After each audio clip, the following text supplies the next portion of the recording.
So what does a bike tour sound like? Well, listen to the rest of this podcast and you'll find out. Goodbye. Thank you for joining me on the Montesquieu Lake. Goodbye, Joe. Good luck. Enjoy the ride, Joe. Bye-bye, Joe.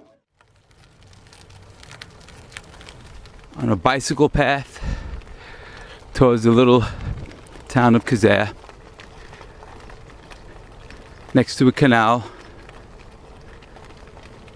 and those are the sounds of my wheels.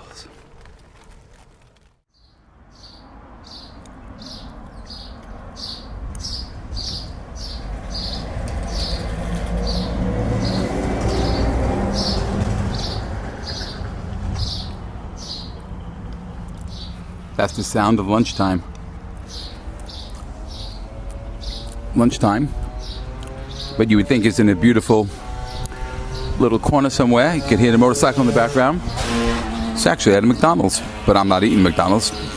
You have nice benches on the outside, and all the birds hang out here. They don't look too unhealthy, even though they're probably eating a lot of McDonald's. Because this is kind of one of the only McDonald's that's like doesn't have signs everywhere.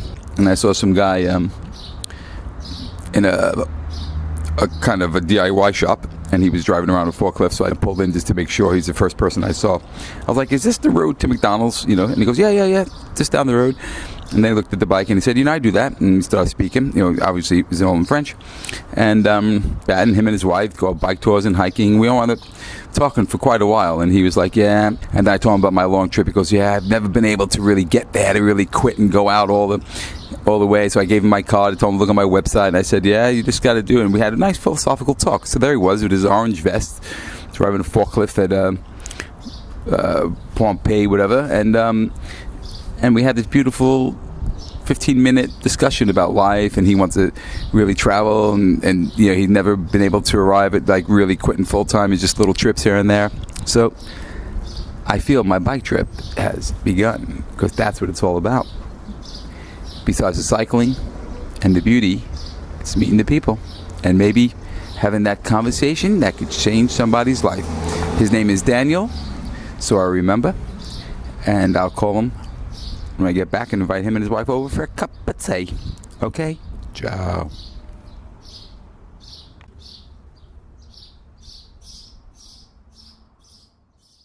When I realized I was going this way and there's a lot of covered ground I was going to be doing, all of a sudden I found out my son was heading to Montpellier, which would have taken me a couple hundred kilometers towards where I want to be in his van.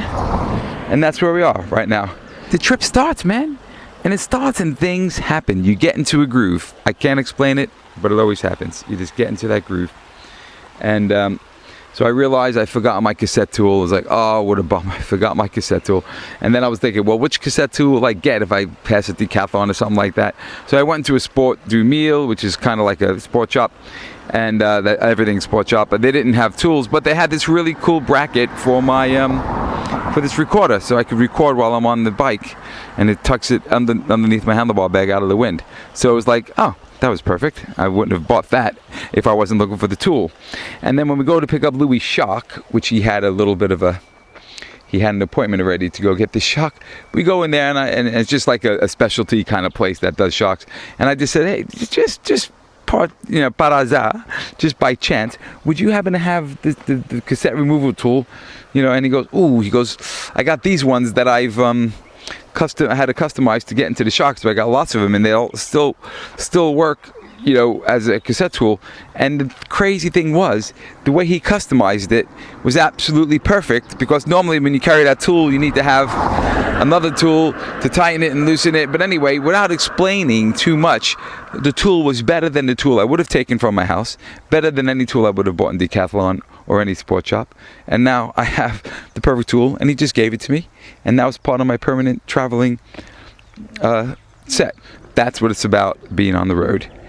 And my first day comes to a closure with some really cool stuff already happening. The official journey begins. To entice you more, I'm staring down a beautiful narrow street of a medieval village.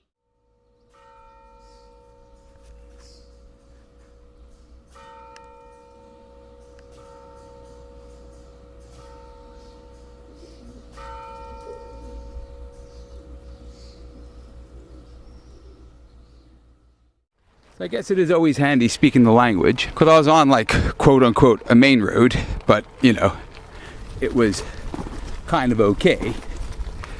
But the bike path wasn't marked, so I didn't mind really. But then the guy was out working in his garden past his house and he shouted out, "Hey, there's a cycle path."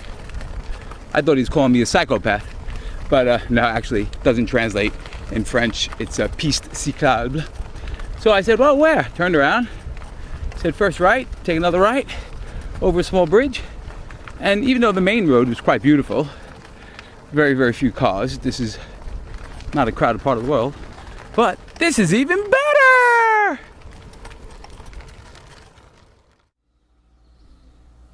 Pas mal, non? Comment? Ça fera pas mal. Avec le rosé? Ouais. Un petit rhum dedans. Avec du rhum dedans, oui, peut-être. Il y a quand même la bouteille. Qu'est-ce qu'il y a là dedans? Il n'y a rien. Non, c'est là, dans l'autre, dans l'autre oreiller. Non, de l'eau. De l'eau. De l'eau là, Ah, là-bas, oui. parce que là, il collecte. Oui, c'est beaucoup de circulation. Ah oui, c'est exprès pour le vélo. Oh. C'est vraiment lourd. Il n'y a pas le moteur là aussi. Moto, C'est lui le moteur. de 12 jambes. Du plat ou de la descente, il ne fait pas de monter. Non, je monte doucement. Mais après. Ouais. J'ai arrêté pour le petit café. Pas de rosé. Le soir, on a la chance. C'est juste, on a trouvé le petit village par hasard. Vers le Mais- Mas d'Asie, vous êtes? Oui, pas loin de Massasie. Oui. C'est génial là. Ah ouais. C'est top. Oui. Ouais. Tu connais le Oui, tunnel? moi je l'ai fait en vélo, pareil. Ah, ok. Et j'ai trouvé ça absolument formidable. Ouais. Formidable. Alors Massasie, lui, et toute la région là-bas. La nature, c'est Ouais, les gens sont bien. les gens, et c'est tranquille, et tout le vie, c'est doucement. Ouais. C'est ça. I hope the wind is not too strong in the microphone there. Should be blocked. And I'm on the road between Les Matels and Saint-Mathieu. And as you heard a little before, having a conversation with a couple of old boys on their bikes, a couple of roadies, pressed with my bike. And they say the roads I'm looking to be on are beautiful. And right now, as I ride past the vineyard on my right, as you can hear, not many cars coming out of that lovely medieval village. Off ahead on my left is a beautiful medieval church spire. The backdrop of beautiful mountains. And not sure if you can hear the birds, but birds are in the background. This is what bike touring is all about. Bonjour! Okay, just changed departments from Le Héros to the Guard. Like crossing state lines in America. Doing a bit of a climb. My wind is still with me. That's okay. A few cars passing now. On the other side.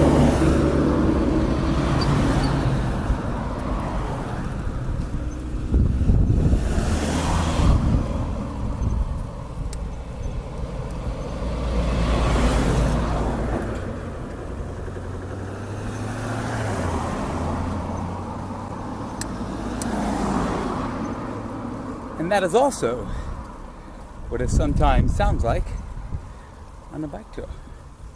But mostly, this road has been so empty. I'm just climbing up into the town of Sommières. So that's why. all of the cars. But very courteous and friends. Thank you very much. Or should I say, merci beaucoup. Ciao. Okay, I'm entering the office of tourism in a very beautiful small village, asking for a campsite. So come with me on this journey.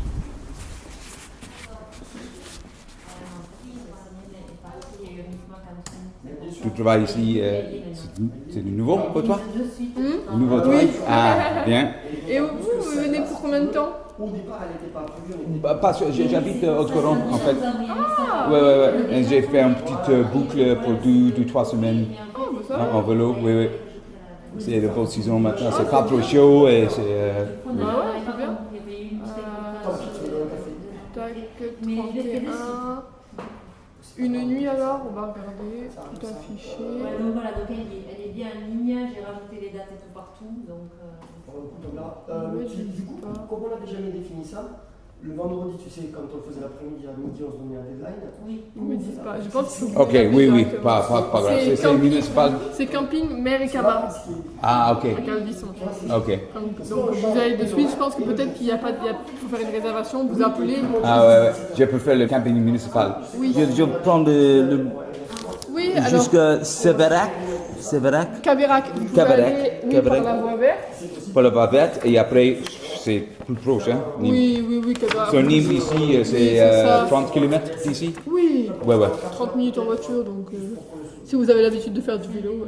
Ouais. Sommière, oui, vous montez, vous allez vers Cabérac et Nîmes, ce sera là. Quoi. Cool.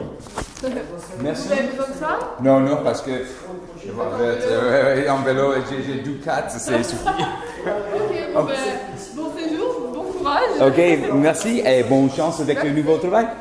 Ciao. Au revoir, monsieur. Au revoir. Because of those lovely ladies at the tourist office, I am on a beautiful voie verte, which is a greenway, which is like an old train track, converted, rails to trails as you'd call them in America. And again, I'm doing this audio, so I want you to picture it. There's a woman with her pram walking ahead of me.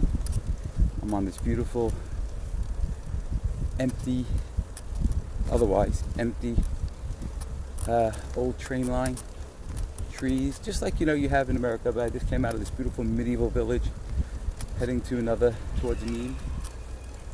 There you go, 2 roosters in the background. Ciao.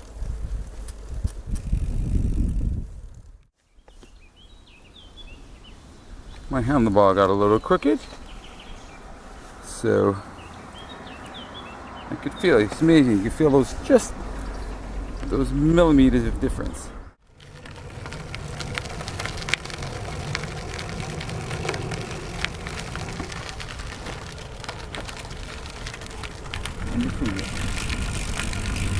Okay, we might soon find out what a thunderstorm sounds like.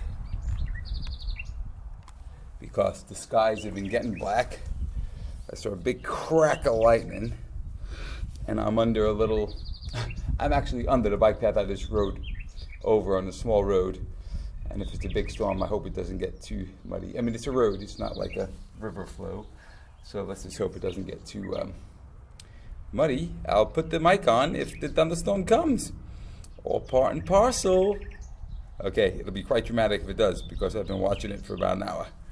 Okay, ciao. It's 5 o'clock. I'm still under the bridge, but I'm going to continue now. It looks like it passed a different way. I had a little nap, actually. That was good. Okay. What does a bike tour sound like? Keep on listening.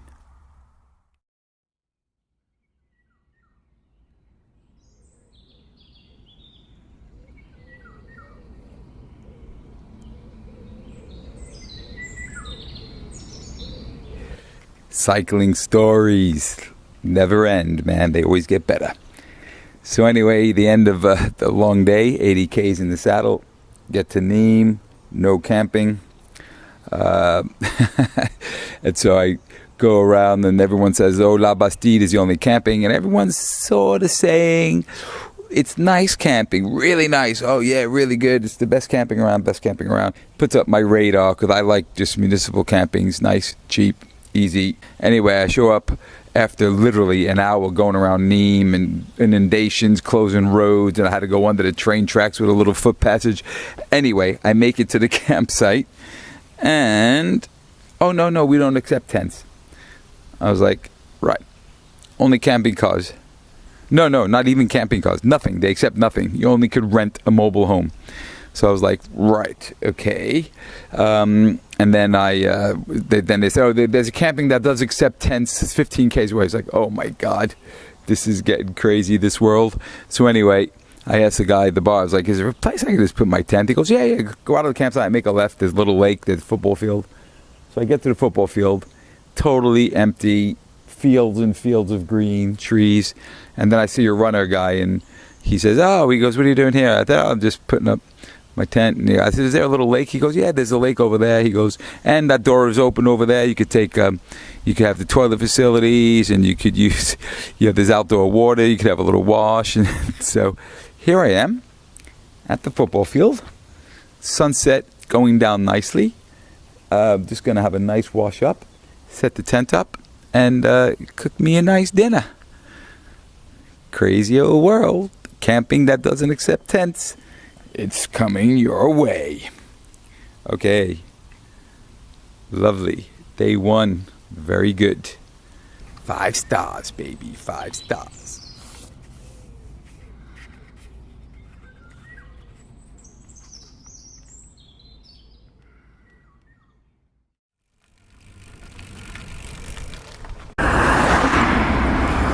Good morning, everybody.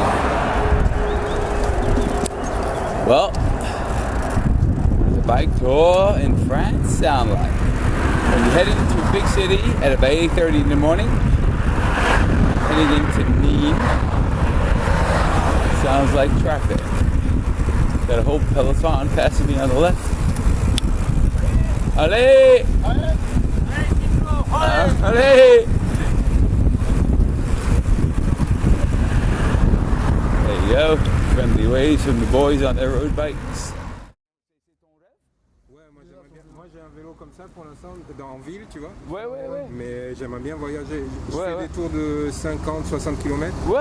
Tu vois, les voies vertes, tout ça. Oui, le voie verte. Je vais prendre le voie verte. Sommière, t'as pris Sommière? Sommière, Ouais. Et il y a Ouais. celle qui est géniale, c'est tu fais Beaucaire, Pont-du-Gard. Beaucaire, Pont-du-Gard, il y a une voie verte. C'est où? Beaucaire, c'est. Avant d'aller à Avignon. C'est vers Avignon? Ouais, mais. Avant. Ouais, par contre. Avant? Et- Ok. Ouais. Beaucaire? Mais il peut aller à Oui, Avignon Beaucaire. aussi comme Ouais, ça. le problème c'est que là ça va te dévier. Toi tu vas aller à Avignon, Avignon, ouais, à c'est Beaucaire, si tu vas Mais à il peut. Mais tu peux aller Ouais, là. Il peut aller j'ai- à Avignon aussi de Beaucaire. Parce que s'il prend la voie verte, tout ça, il peut. Those two guys were two guys interested in my bike. One's from Martinique. One has Chilean blood, but they both here in France. And they're really interested. One guy has really wants to travel the world on the bicycle, do a big trip. So once again, the bike inspires. He was looking at the bike, looking at all the stuff, and he was like, yeah, great. Tell me a few places to go. So that's what I'll be doing today, following his advice, another voie verte. I'm on this beautiful road, passing through military territory. They said, do not go off the road. Danger of death. So, I'll stay on the road and listen to the gunshots in the distance.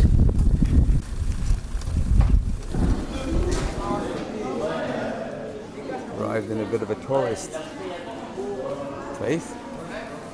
Listen to the bustle as I go through the main part of tourist town.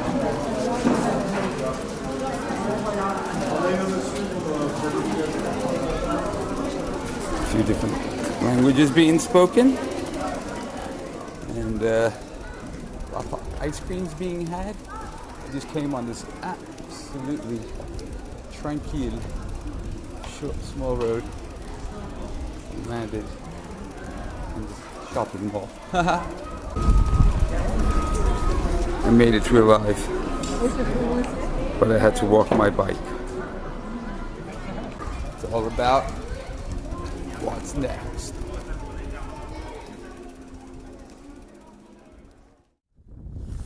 Oh! Hey!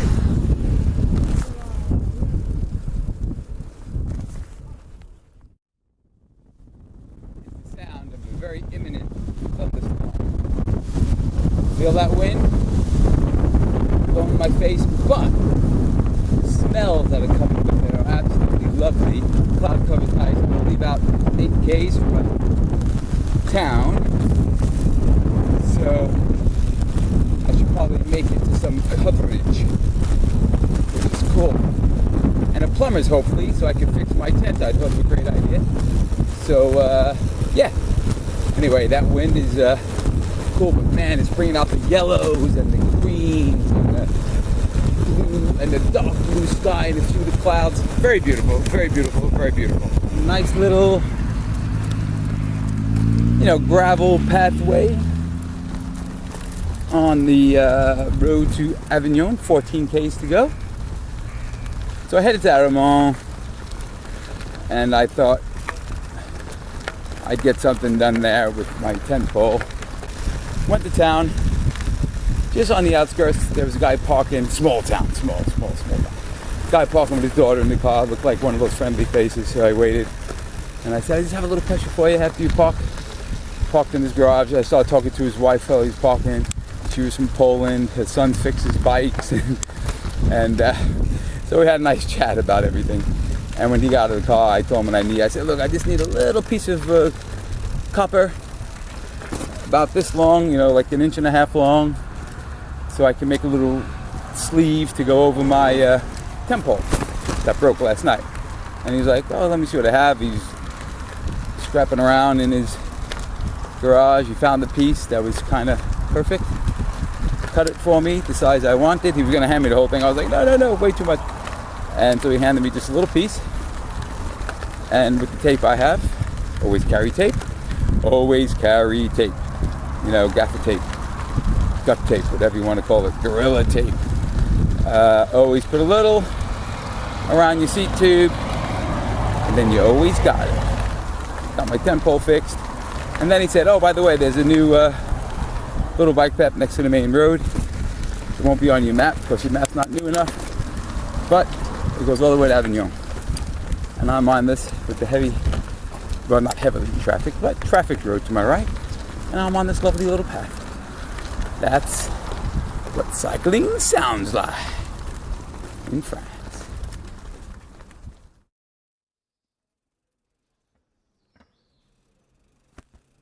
Okay, I'm in a very narrow hall. Maybe the bell will sound cool. Pardon, merci. I forgot about that aspect of the bell. All right. I see the gate exit into a different reality. The interesting people we meet on bicycles. In German, on her shirt says mother and daughter best team. Mother and daughter best team. Their bikes are loaded. They come from Germany? Yes, that's right. On your bikes to here? No, only starting from Lyon. From Lyon? From Lyon to the Mediterranean Sea. Very nice. It's approximately, I think, 500 kilometers when we end. Yes. And how old are your daughters? She's 7 and she's 11. She can't speak English at all. No, but you can answer me in German. Ask her if she's liking the journey. Wie gefällt dir die Fahrt, sollst du sagen? Gib mal eine Antwort, ob dir die Reise gut gefällt. Gut. Everyone in English could understand that. Good. And she can speak a little bit English. And are you enjoying the journey? Ob dir die Reise gefällt? Antworte auf Englisch. Yes. Yes, okay. How are the hills? Wie so, wenn es ein bisschen Berg und so hoch. Terrible. Only when we cross the river, and we often cross the river. Yeah, so, very good. And it was a little bit cycling up to a hill at the last night because we stayed at a camping site with a big pool area, and so we had 2 kilometers uphill. Okay. But it's only one time. But for you the had a whole pool journey. afterwards. Yeah, and slides and everything. It was really perfect. Okay, perfect. Well, thank you. And your name is? Okay, Catherine. Catherine. And? Lena. Lena and? Nele. Nile. Okay, well look, have a good trip. Okay. And thanks. really enjoy every moment. Okay, thanks a lot. Same Thank for you. you. Okay, bye. Bye. Yeah. Are you guys traveling by bike as well? We are. We're just heading back to pick up our bags from the campsite now. Where were you camping? Just across the river. We just happen to be 9 good friends that all have the ability to take time off at the same time. So he's between projects. I'm starting a PhD soon. One of the guys recently retired. So we sort of are all able to take a month to come travel. And A month. Nice. That's a good chunk. Yeah. Where are you in your month? Most of the way through. Cool trip.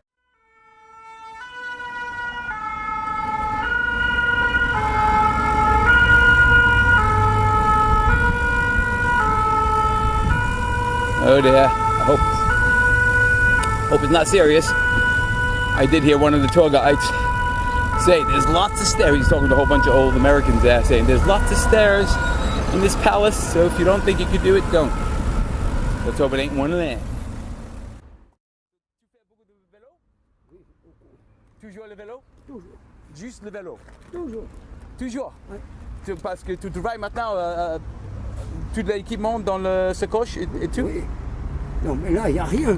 Parce que j'habite à Avignon. Ah, ok. J'habite à Avignon. Mais sinon, je fais 300 km par semaine. 300 km par semaine? Ouais. Ouais, bon. Je vais dormir à 20 km ou à 50 km. Ah, ok. Et puis tranquille. Et puis c'est Ouais, bon. ouais, ok. Pas d'adresse fixe? Non. Puis à vélo, on peut voir tout Oui. et entendre les oiseaux. Oui. Impeccable. Et tu as une tente? Tu dors où? À Marque? Ou sur... Non, j'ai une petite tente, toute petite, juste pour moi, qui pèse 2 kilos. Ok. Impeccable. Ok, cool. Ok. Merci, monsieur. Merci. Bonne continuation. Merci, au revoir. Bonnes vacances. Merci. Quick translation. I was a guy, I was asking where the Rhône was. I was on the wrong side of the river, which is cool because I met him. And he works in this kind of place where some boats are, tourist boats that go up the river. And he told me he has no fixed address. He must have been 70, 75. Good shape. 200 kilometers a week he does on his bicycle. Has a little tent, and he goes, every night I sleep somewhere else, listen to the birds, and what a life I have. And so there you go, man. Another aspect of cycling. Cycling along, and I meet a woman from Amsterdam, old Amsterdam, because I'm from New Amsterdam, which has changed into New York. So how are you today? Very fine. And what are you doing on your bike? Are you on vacation here? Yes, and I'm alone, so I do exactly what I want. I want a bike. Very good. And it's lovely to see someone not on an electric bike. This is very nice. No electric bike. No, I don't. I'm too old for that. Yeah, I'm too old for that. Listen to that, everybody. Too old for an electric bike, you see? A lot of people look at it the other way. I'm too old, I need an electric bike. Yes, but the brains aren't of an old person aren't, how do you call it, prepared to be very fast. Yes, no, I agree with you, yeah. But you live in Amsterdam, you're just here basically for a little holiday. Yes, I went alone also to Barcelona. Okay. Et puis Avignon et... Yeah, so we have to go this way. Yes. Okay, we continue. La Forge, oui, on m'a dit. La Forge, okay. It's a Smith. Your map is a lot more detailed than my map. Yeah. Do you do lots of cycling in Amsterdam then? Yes, of course. It's the only way to be in touch with town. Yes. Funnily enough, I looked at the name of your bike, and it's called an Electra. Yes. Because it's a good town bike.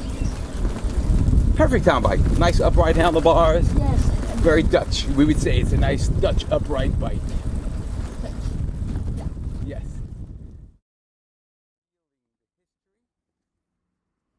Just knowing that I got here on pedal power for the last few days. You know, to pedal out of here, got to the Rhône, crossed countryside, crossed vineyards. It's a feeling. It's just I'm getting little goosebumps because you know it's not the first time I've done this. If many of you know me, I've done that throughout India, China, Tibet, Asia, the Americas, and it's just something really special about a journey on a bike that just brings you to a different place.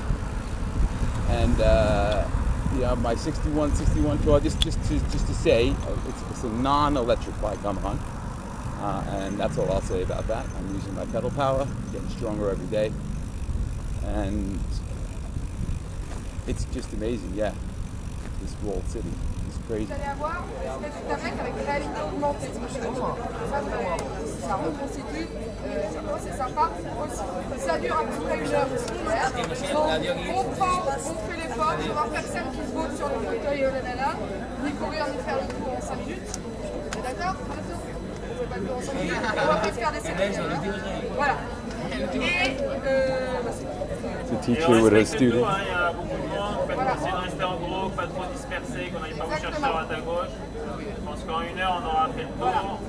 We're in front of the palace of the popes, and it's a teacher talking to her kids. Don't muck around, the usual stuff. The high school students stay together, don't muck around, don't sit on the chairs.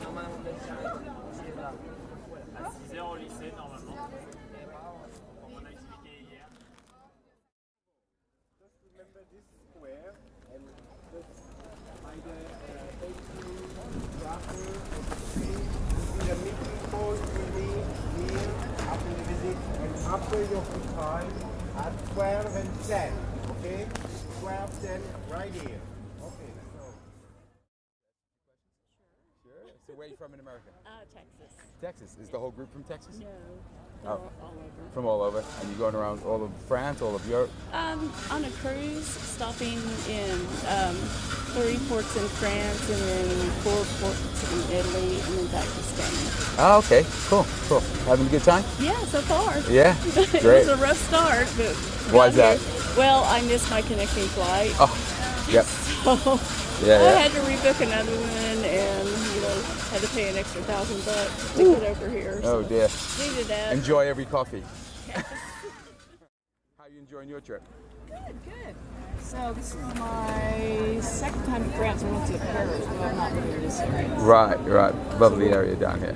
Yeah, it's really nice.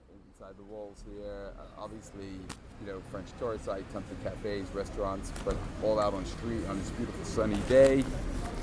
I interviewed those 2 ladies, one from Texas, one from originally Jersey.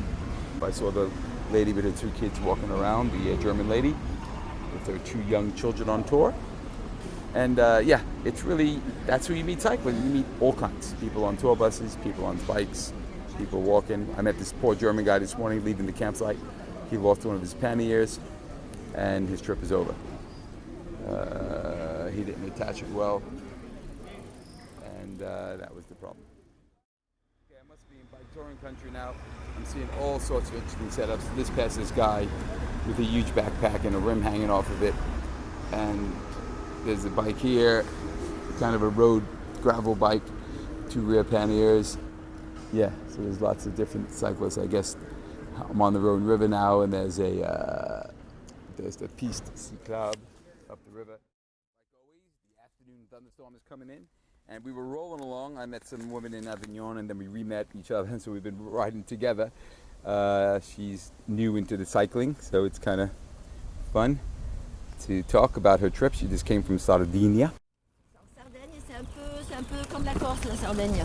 Ah oui? C'est-à-dire c'est pas plat. C'est pas la Hollande. Ah ok, ouais. Tu parles l'italien? Pas beaucoup, mais j'ai des bras.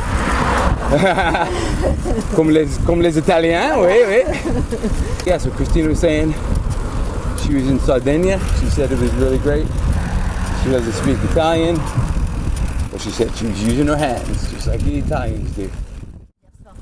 On a rencontré un couple espagnol très accueillant. Hein? Adorable. Et je crois que ça leur faisait aussi super plaisir d'avoir l'occasion de faire quelque chose qui les élève. Oui. Et ils nous ont offert l'emplacement, la chambre, la cuisinière, le café du matin. Oui, les oranges de Valencia, tout ça. Et pour ça, tu fais le vélo, hein? Ouais, c'est ça. Une phrase pour les 12 semaines, c'est quoi? Une phrase pour les 12 semaines. Du soleil et des échanges. Ok. Ouais. Merci Christina. Et bonne route et bonne continuation. C'est toi. Ciao, ciao. We passed a family, a mother with looked like twins or babies very close in age in a trailer, and I just saw her. I thought maybe she was out for a ride on the piste, and then all of a sudden, and she had some panniers, and then the father came behind with a little girl in front of him, fully loaded, with a little girl on a bicycle but attached with a ball. I really wanted to stop and have an interview, but I didn't because the wind was pushing them fiercely, and we were going the other way. So by the time I thought about it, they were a lot further than we were. But anyway, the people you meet on the road.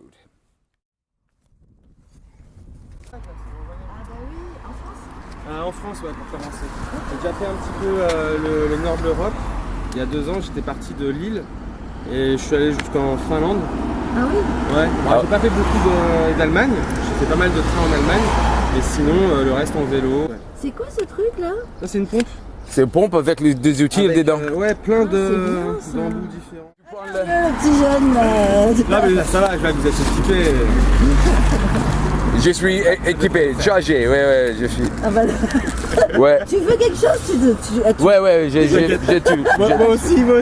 Ouais. C'est mieux. J'ai même trop. Pas trop, mais après quelques jours, tu as l'habitude. Et si tu veux, les tentes, les cuisinières, le vin, la nourriture. Du curry. Ah ouais, moi aussi, le curcuma, j'ai de l'huile. Ah oui, j'ai tout. Ouais. Ouais, le ukulélé, un petit peu de musique. J'ai des cannes à pêche. Ah ouais, putain. J'ai des petits drapeaux dessus parce que comme j'ai des outils pour réparer les vélos. Ah, génial. Des fois je m'arrête, je mets des petits panneaux pour dire que je fais un petit stand vélo itinérant. Et comme ça, si les gens ils ont besoin de réparer un coup de vis, un coup de clé, un coup d'air, je m'arrête. C'est tout bon parce que moi je suis tout là. Hein. Écoute, peut-être à l'arrière, non? Ouais, peut-être à l'arrière. Regarde. Toujours les mêmes. Le soleil, plein soleil, vers 17h, d'orage. Oui. On est d'accord. Ok. Je pense que ça va être encore pareil. Ouais. Et ben profitez bien. Ok, et, la même. Roulez bien. Ouais. Ok, roulez bien. Toi aussi. Ciao. Merci. Ciao.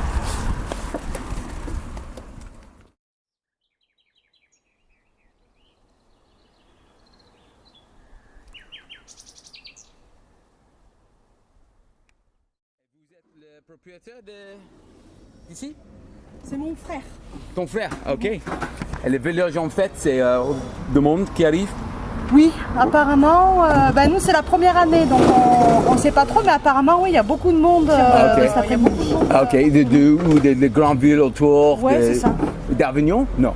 Ça c'est loin. Non, que vraiment autour. Que vraiment autour. Saint-Esprit, c'est une grande ville. C'est grand? C'est pas très grand. C'est comme ici. Mais par contre, c'est un joli village.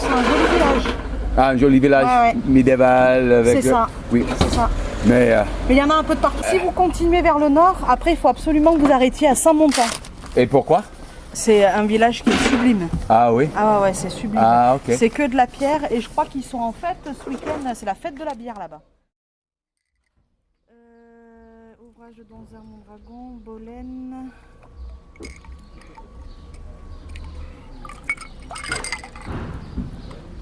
La Palue. On est là. Ah ok, la Palue et la ville, tu m'as dit? Saint-Montant, donc. C'est loin d'ici ou? Non. C'est. Saint-Montant. Là. Ah, Saint-Montant, ok. C'est le camping aussi. Mhm. Oh, peut-être aujourd'hui, tranquille. Voilà. Mais le temps d'y aller, après, ce sera en fin d'après-midi, là, hein, tranquille, hein, si vous y allez tranquille. Hein. Ouais, c'est pas loin. Non, mais avec le vélo, j'ai vu tous les jours 80. Ah oui, quand même. Il faut, hein? Merci. As I said before, every conversation changes direction, changes the trip. She told me this little village is having a beer festival this weekend. So there's a campsite there, and who knows? I might just stay there. Pardon, vous êtes ici pour les fêtes? Non, on est pour un baptême. Baptême. C'est pour un bébé qu'on met de l'eau sur la tête à l'église. Ah, le baptême. Oui, le baptême, Jean de Baptiste. On baptise pas un baptême. Le baptisme. Oui. Non, j'habite Haute-Garonne. Haute-Garonne, pas loin de Toulouse, 1 heure sud de Toulouse. Non, j'ai commencé à Montpellier. Montpellier, oui. Ouais. Vous faites tout par la Diagonale alors? Oui. Oui. Vous allez passer. Bougez-vous, le baptême. Il faudra vous dépêcher. Merci et bonne journée. Ciao. Un café. Going to a baptism. The village was getting ready for a big festival. I had my Perrier, I sewed my Oatly pannier. It's life on the road once again. One of the guys came up and said, "Oh, you're sewing, you're like a woman." I thought that was funny. Gotta find Rivierona. There it is. Life on the road. Another lovely day. J'ai trouvé pour la première fois une bivouac. Et tu as beaucoup de cyclistes qui arrivent? Ça dépend. Ouais. Hier soir, 0 et avant-hier, il y en avait 8. Voilà pour planter la tente. Ah, cool. C'est a nice little place for putting the tent up. Il y a une douche, une toilette. Il y a pour charger le téléphone. Là, lumière pour la table le soir. Oui. Eau courante. Et c'est 8 € la nuit. Et vous venez de quel pays? Originaire de New York, mais j'ai quitté il y a 30 ans. Ouais. Ah oui, alors vous êtes plus new-yorkais. Et tu parles l'autre langue? Non. Non, le français et le belge. Le français et le belge. Le flamand? Que le wallon. Vous êtes belge? Non, moi je suis née à Cavaillon et mon mari est né à Marseille. On est du sud, nous. Ah, ok, du sud. Par contre, j'ai ma fille qui va partir vivre à Los Angeles. Ah! Enfin, à côté de Los Angeles. Ah, ok. Ouais. Ok, elle fait quoi? Alors ici, ils sont professionnels dans la piscine. Ok. Donc, ils sont piscinistes. Oui. Ils installent des piscines. Mais là-bas, ils vont faire pour les pistes motocross. Ok. Bon, mais moi, je reste ici. Et le petit bivouac, il marche très bien pour combien de temps? Tu l'as lancé quand? Là, il y a 5-6 ans qu'on a lancé le bivouac. Ok. On a tout installé, donc vraiment officiel, marqué sur les guides avant le Covid. Ah, c'est marqué dans le guide? Okay. Il y a un guide allemand, il y a un guide hollandais, vélogite. C'est parfait, hein? Parce que le cycliste, il a besoin de douche, de toilette et de charger le téléphone. Et il y a la piscine, et il y a la cuisine là-bas à la piscine pour faire... Ah, on cuisine dehors? Ok. On peut cuisiner si quelqu'un ne veut pas sortir tout son ouais. Il y a une plaque de cuisson, il y a un four à micro-ondes, il y a un frigo. Voilà, c'est notre coin de bivouac. Merci bien, c'est mon idée sur le route. Et ton prénom? Evelyne. Evelyne, merci. Richard. Non, Richard, il est dans la cuisine. Ah, il cuisine, Parce qu'on a du monde ce week-end et il prépare des... Eh bien, écoutez, bonne route, bon courage. Merci. Et puis profitez bien de cette belle journée. Yeah. Aujourd'hui, normalement, on n'a pas de pluie. Ouais. Je dis oui? Normalement. Okay. Normalement. Mais c'est pas si sûr que ça. Nice conversation with her about her little enterprise, welcoming cyclists. So I went in for a little tour. She had a little place for the tents and could use the pool because she had the proper gîte, and she had a little outdoor kitchen. And she was telling me that her daughter actually moved from this region to Los Angeles. She said last night there was nobody. Almost would have been me and Christine if we didn't stop at the perfect place. It's €8 for the night, which is okay. And she had a really, night before last, she had 8 cyclists. So she said sometimes nobody, sometimes lots of people. And here comes another loaded couple. Bonjour! Bonjour! ladies on bikes. And more bikes, lots of bikes coming from the north. I'm heading the wrong way.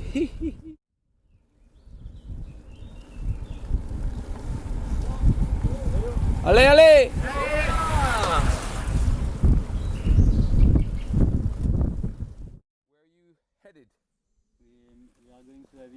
Avignon. Okay, I'm just coming from Avignon. Okay. Not today. Last night I stayed at a little farmhouse. So tonight, yeah, you should make the Avignon. We're gonna go there. In Avignon, okay. Yeah. It'll be a long day, but it's okay, yeah. Yeah, should be okay. Yeah, you got young legs. Yeah. And the wind is with us, so. And the wind is, yeah. I've been on this, and the wind has been against me, but I mean, not very hard. It's not too hard, yeah. We start from Geneva, around Geneva. And how many kilometers you do a day? 120 around. Right. It's good, it's fun, it's a nice route? Yeah, it's nice, huh? Yeah? Yeah, you will like it. It's nice. Two more cyclists. Where Hello! By me, I'm gonna go to the south after Avignon to see another friend. Want to go in Paris, I have a friend there as well. Okay. So I will stay in Paris for the summer. And now I'm speaking to Philip. And where are you from? I'm from Germany. From Germany, okay. Yeah. And you're just doing... I started in northern Switzerland near Basel. Okay, in the south of Basel, and then right through the Switzerland Jura. It was a lot of hills, but it was also a great view. Yeah. Everyone there. Yeah. And then I come to Geneva, then do via Rhône to River and near Valence. Okay. And I got to the east. I traveled up the Isère to Pont and Royan. Okay. And then some days in the Vercors, it's really beautiful there, and then down the Vercors to D, and then back to Drôme to the Via Rhône. Right, okay. And to the Via Rhône, and you met Gary yesterday, and you do a little cycling together, and then maybe your paths will separate. Yeah, but it's good. And how is this your first trip, second trip? Have you done many trips with the bicycle? It's my second trip alone. Okay. So about my fourth trip in. Okay. With the bicycle. And how old are you? 20. And how old are you, Gary? 32. 32. Yeah, and wow, so you look younger as well. I was thinking you went to Asia, you can't be 20. You packed a lot in, maybe, if you left when you were 14. I feel younger now than before. You feel, more energy, you know? Same with me, yeah? I'm never tired now. Yeah. The more you ride, the more you can ride. Yeah. And everyone thinks I'm older. And everyone thinks you're older, yeah. 20. My son is 23, and my daughter is 19, so you're just right there.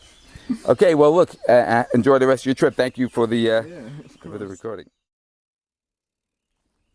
So, as cycling normally would have it, me and those two young guys I interviewed, it was 12 o'clock, so we were very French.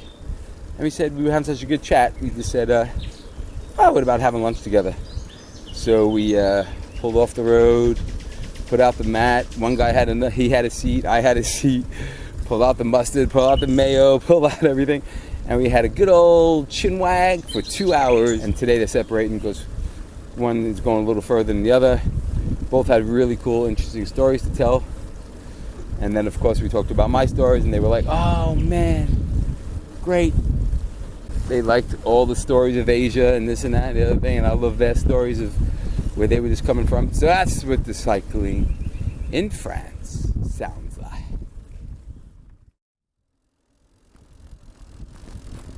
Oui, le vélo, c'est tranquille. Et quand tu pars, vous partez chargé, comme moi? Oui, avec la tente et tout. Oui, j'ai tout, hein. Ouais, c'est ça. Il y a des cuisines, des tentes. Il faut, hein. Il faut. Dans le vélo, c'est mieux, hein. Pour être en autonomie. Oui, c'est de vraie autonomie. Tu arrêtes comme vous voulez. Complètement. Ouais. Donc, cet été, vous partez quand? 9 juillet. 9 juillet, le beau chaleur. Oui, en pleine chaleur. Mais bon, lui, il travaille encore, donc sinon on serait parti avant. Moi, je suis à la retraite. Ah, ok. Mais il travaille, donc sinon on serait parti. Ouais, c'est l'été, oui. On serait parti maintenant, quoi. Ouais.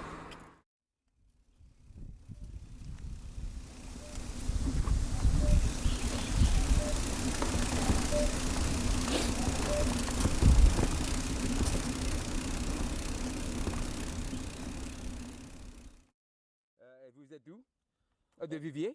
Non, on est de Nîmes, vous voyez, au-dessus. Ah, Nîmes, ok. Au-dessus de Nîmes. Uzès? Non, en dessous. Ok. À l'est, ouais, plutôt. Oh, à l'est, ok. Voilà. Ok. Oui, je montre le On route. est parti ce matin. Non. Si. Non. On a fait 110 km. Et on va jusqu'à Paris. On a 10 jours. 10 jours à Paris. C'est notre premier jour. Ouais. Et on va à Paris en 10 jours là. Un peu moins peut-être. C'est combien de kilomètres à peu près? 850. Aujourd'hui c'est la grosse étape. Ouais, la grosse étape. Il y a des jours à 80, ouais. Et quel âge à toi?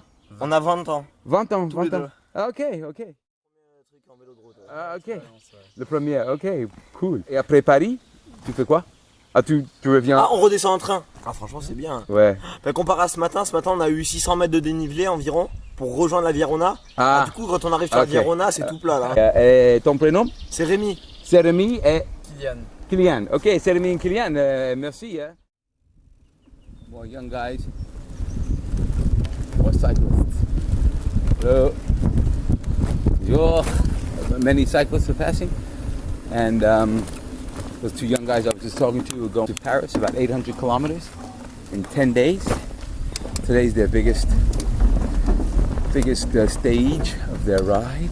So that's what they're doing. They're laying on their backs on the side of the road after doing 110 Ks with their semi-loaded bikes, not fully loaded. One does a little enduro. It was interesting to see all the different bikes on this trip. Different handlebar setups. Some people just took their road bikes. That kid looked like he borrowed his father's bike. And the other kids I had lunch with, one of them just had a 5-speed bike. And so anyway, those young kids, great. I got passed by 2 folding Bromptons electrified. They were going at lightning speed. I saw them in town charging up their batteries. Yeah, so there's so many different bikes. I ran into a couple from Antwerp who I didn't record. They were an older couple on electric bikes, older, my age. And they were having a little tour as well from Antwerp down to the Med, breaking up a little camp into some hotels, and then they're going to take the train back.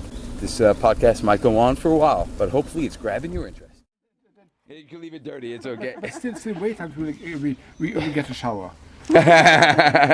No, there's no smells on the podcast. So here I am in the campsite in Vivier that I found just by accident, and it was great because I was kind of tired at the end of the day, and it looked like maybe thunderstorms, but it never happened. And I'm talking with Sasha and Christine. And they're on their bikes. They came down from Geneva, so they're heading the way I'm going. And did you take the Via Rhône the whole way from Geneva? We guess so. And how was the trip then, Christine? Good? The trip is very, very nice. I enjoyed it from the very beginning because it was kind of dream of mine to come from A to B. Yeah. And several days and not only, let's say, weekend or so. Right, okay. Yeah, and so how many days has it taken you from Geneva to here? Today I think we had a lazy day, but it's our 7th day. Okay. Yeah, day. The last 2 days was both more than 80. Yeah. Then one day was 90. This is like a record of tours. Yeah. Normally we never cycle as much. Yeah, it's not a race. It's just a trip. And you're staying in this lovely little cabin, but do you have tents as well if you had to stay? We do have a tent. Okay. We used it once on this trip. Yeah, honestly, we are too lazy to put the tent. To put the tent. Yeah. In the evening. Sometimes we booked kind of Airbnb. Yeah. Breakfast. Mm-hmm. We had a very, very nice one. It was not so cheap, but very, very nice. Typical French. Nice. Bed and breakfast. Because they're both from Germany. Yeah, it was really nice. And they're traveling on 26-inch wheel bikes. Yeah, my old touring bike is sitting in my garage crying because I'm on my new touring bike. Sasha, you were saying you build these bikes over the years, and you like the 26-inch wheel. Yeah. But to be honest, I never done a trip with any other size of wheel. If it's a good bike and you built it with love, it's gonna ride well. Have you been finding the French people very open and friendly? We love them. Yeah. So today I think we discussed, could you imagine to live in France? Honestly, I could imagine, but Of course, yeah. It would be a big move. Yeah. And so it's not. I've never experienced the old in France. And have you both raised in Germany, lived in Germany your whole life? Do I look like it? No. No. That's the answer. Yeah. Well, you could have moved with your parents. I'm American. I look very Italian. And so where did you? I come from ex-Yugoslavia. Oh, okay. Now it's Bosnia and Herzegovina. Bosnia and Herzegovina. Okay. That's where I come from. Okay. I cycled there in 1992. 1992 is the war begun? Yes, the war was going on. We were in Serbia. And but okay, in Serbia there was no war. No, we were just skirting in, but the war, it was Croatia, and there was things going on, and it was like, it was a little uncomfortable, so we left, but it was 1992, up in that part of the world, yeah. That's the reason why I left the country, actually. Right, okay. I came, started living in Germany. Okay. And you, Christine, German? I'm German. Yes. Grew up. Where part of Germany are you living in? Southwest in like of Ulm. Between Munich, Stuttgart. Oh, okay. Have a nice journey and have a lovely night in your small little cabin. Oh yeah. You too. Oh, you have your tent, but have a nice. And later on, after I eat, maybe we'll come back and have a little drink. I'm eating my dinner after I walked to Carrefour from the campsite. Just figured I'd use a few different muscles. And when I came back into the campsite, I saw this couple here. But just to say, as I'm eating, I'm thinking of my trip to Carrefour. Even that, so I was walking to Carrefour. I tried to hitch there, but I knew it opened until 8, so I had time. But it was a good half hour walk at least to get to Carrefour. And when I got there, I did my shopping, and I stuck out my thumb a few times. But then I was like, okay, whatever, it's not going to close. I get back. There was this one car that passed, and I noticed it, and the dude in there, I figured, he would be the kind of guy who would pick me up. But anyway, I just stopped hitching. I just kept on walking, and then all of a sudden, that same car stopped. Big smile on his face. Get in. Moroccan guy. He kept on apologizing for passing me the first time. He said, just read this today. I said, no, don't be. I said, what are you, crazy? Don't be sorry because you passed me the first time. You went and did a big U-turn and picked me up. And he drove me right to the campsite and told me the story. He lived in Morocco, moved from Morocco to Italy. He's an Italian citizen now. Now he's living in France, and he's a lovely, lovely guy. So cycling in France is not limited to cycling, and the friendliness is just abounds in humanity. So that's what I don't forget when I'm cycling. I get a lot more of it when I am cycling, obviously, because I'm just out there meeting the people and putting yourself out there, on two wheels. But there we go, hitching as well. People are friendly, and that's what cycling in France sounds like.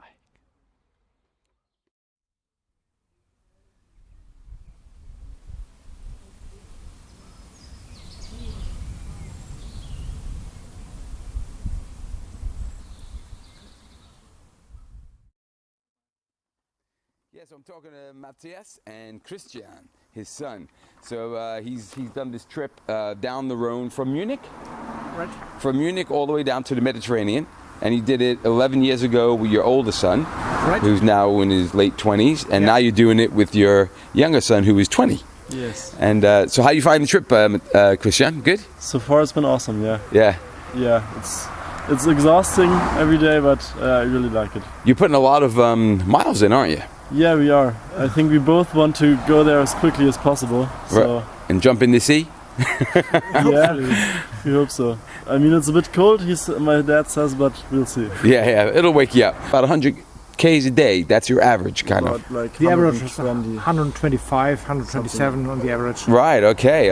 And I don't see any electrics on that, which is nice. Yeah. There's a lot of electric bikes on this trail, I've noticed. Crazy, yeah. Yeah, a lot of young... Everybody has them. Yeah. Nowadays. Yeah, in Germany, is it becoming very popular? Yeah. All the bike shops just have electrical bicycles, so nothing else anymore. Of course, racing bicycles, but the regular ones are, hard to find, I think. Yeah, getting harder to find. Yeah, and you're going to be you're studying to be a mechanic, so you'll have your hands full fixing bikes and cars and everything else. It's too bad because to move at that human speed, people are going to forget how to move at a human speed, you know, because it's so easy. They just go. Yeah. Headwind just go on with 25 kilometers an hour and don't have to put effort in it.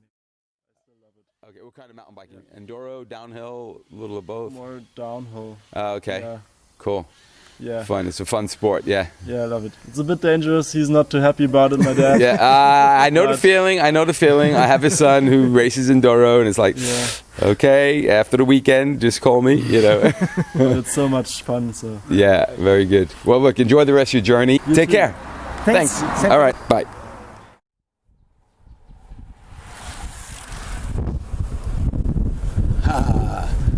Sound of roadies zooming by the other way. Bonjour. Tu fais la pêche? Tu attrapes beaucoup ici ou? Non. Non? Pour le plaisir? Ouais, voilà. Ouais, le tranquille. Voilà, Quelques vélos qui passent. Ouais, c'est ça. Cool. Well, bonne continuation, hein? Merci. Bon dimanche. Merci. Ciao.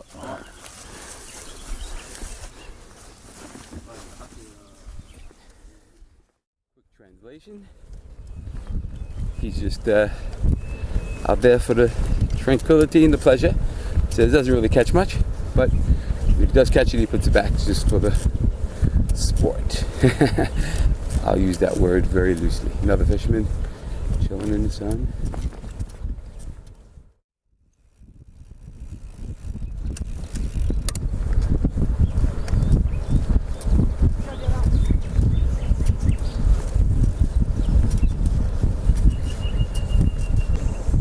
Well, cycling in France has many things. Beautiful blue cloudless sky behind me. But then in the hills all around me, there are these white puffy clouds. And probably 10 k's off to my right is a nuclear facility with its 3 coolant towers shooting steam into the sky. That's the other side of cycling in France, biggest producer of nuclear energy. So there's nuclear plants, and it's creating like a cloudy day almost. I mean, those puffy clouds, but you can just see coming from the tank this big puffy white clouds. Then they're getting blown and staying behind the hills. And if I look behind me, it's totally blue. Where I started today, totally blue. Montélimar, ok. Voilà. Ça, c'est un joli village aussi. Une ville, c'est une ville ou quoi? Montélimar, oui, c'est une ville. Une ville, grande? Un peu grande, oui. Ils ont un château. Le château, le pont suspendu et boulangerie. Voilà, pâtisserie aussi. Pâtisserie aussi. Et vous pouvez manger un petit café aussi. Voilà. Tout ce qu'il faut. Okay, cool. Nice little village. Boulangerie that's open all day. Cafe and the little suspended bridge chateau. Glad I made the detour. Bonjour. Bonjour. The sound you hear is me walking over this passerelle, a little suspended bridge. With stone towers, and then coming to a couple of cyclists having a drink, waiting for another cyclist. Looks like they're all headed south. Bonjour! Vous allez vers le sud? Oui. Ok, bien. C'est joli. Bonne route, le même, hein? Toujours ici. Ah, le tandem avec le remorque, cool. Bonjour. Bonjour. Bonne route, hein? Merci, vous aussi. Beaucoup de cyclistes vers le sud. Ah oui, Bonjour. Bonne route. Merci, bonne route.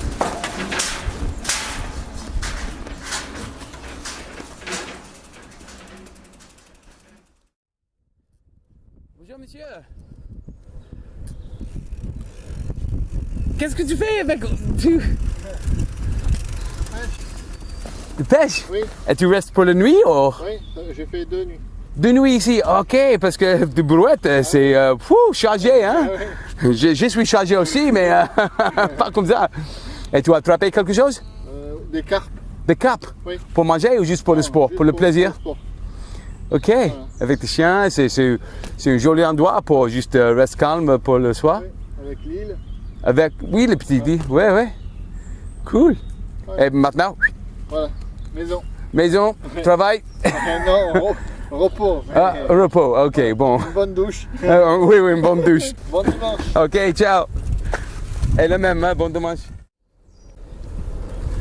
Nice guy. He was there, camped out 2 nights, I mean, literally 200 meters from the nuclear plant, but on a lovely part of the river. Caught a couple of carp. Now he's going home for a shower. He spent the weekend there. Friday and Saturday night, I assume. 2 nights. Today is Sunday. So, yeah, I mean, all kinds. It's just so great. I feel like on this bike path, you know, you go through snippets of people's lives, you know, runners, because, you know, people, it's their local path. So 20 Ks outside and inside of a village or a town, people running, people with the carriages, and then interspersed with that are all these long distance travelers. It's really quite fun. I mean, it's flat, but, you know, I'm kind of pretty heavily loaded, so for my first tour in a while, I don't mind a little flatness. Although I did more climbing in the beginning, the first couple of days of the tour. Okay, I'm going to say a quick bonjour to these people, and then turn you off. Bonjour! Very smiley couple. Okay, ciao. The sound you hear there is not a waterfall. I'm literally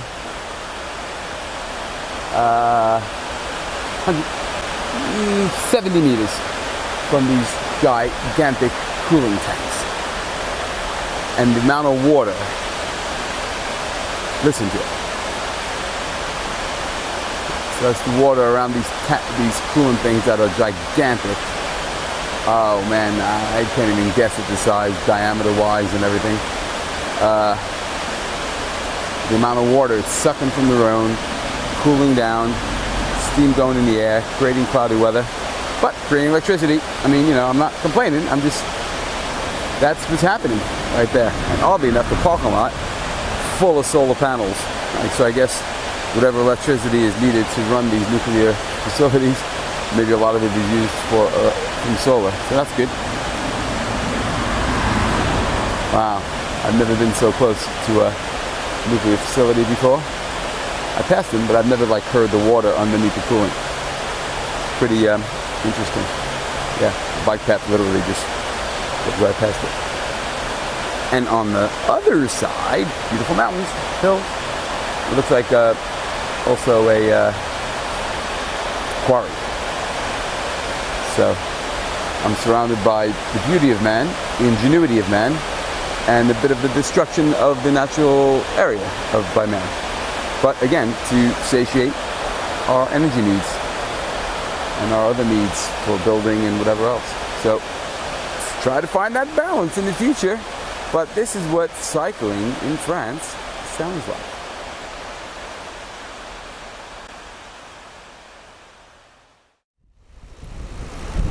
At the very end of the nuclear facility that had all of the solar panels, I got giant wind generators, 2 of them. So we have all possible sources of creating electricity here in this facility.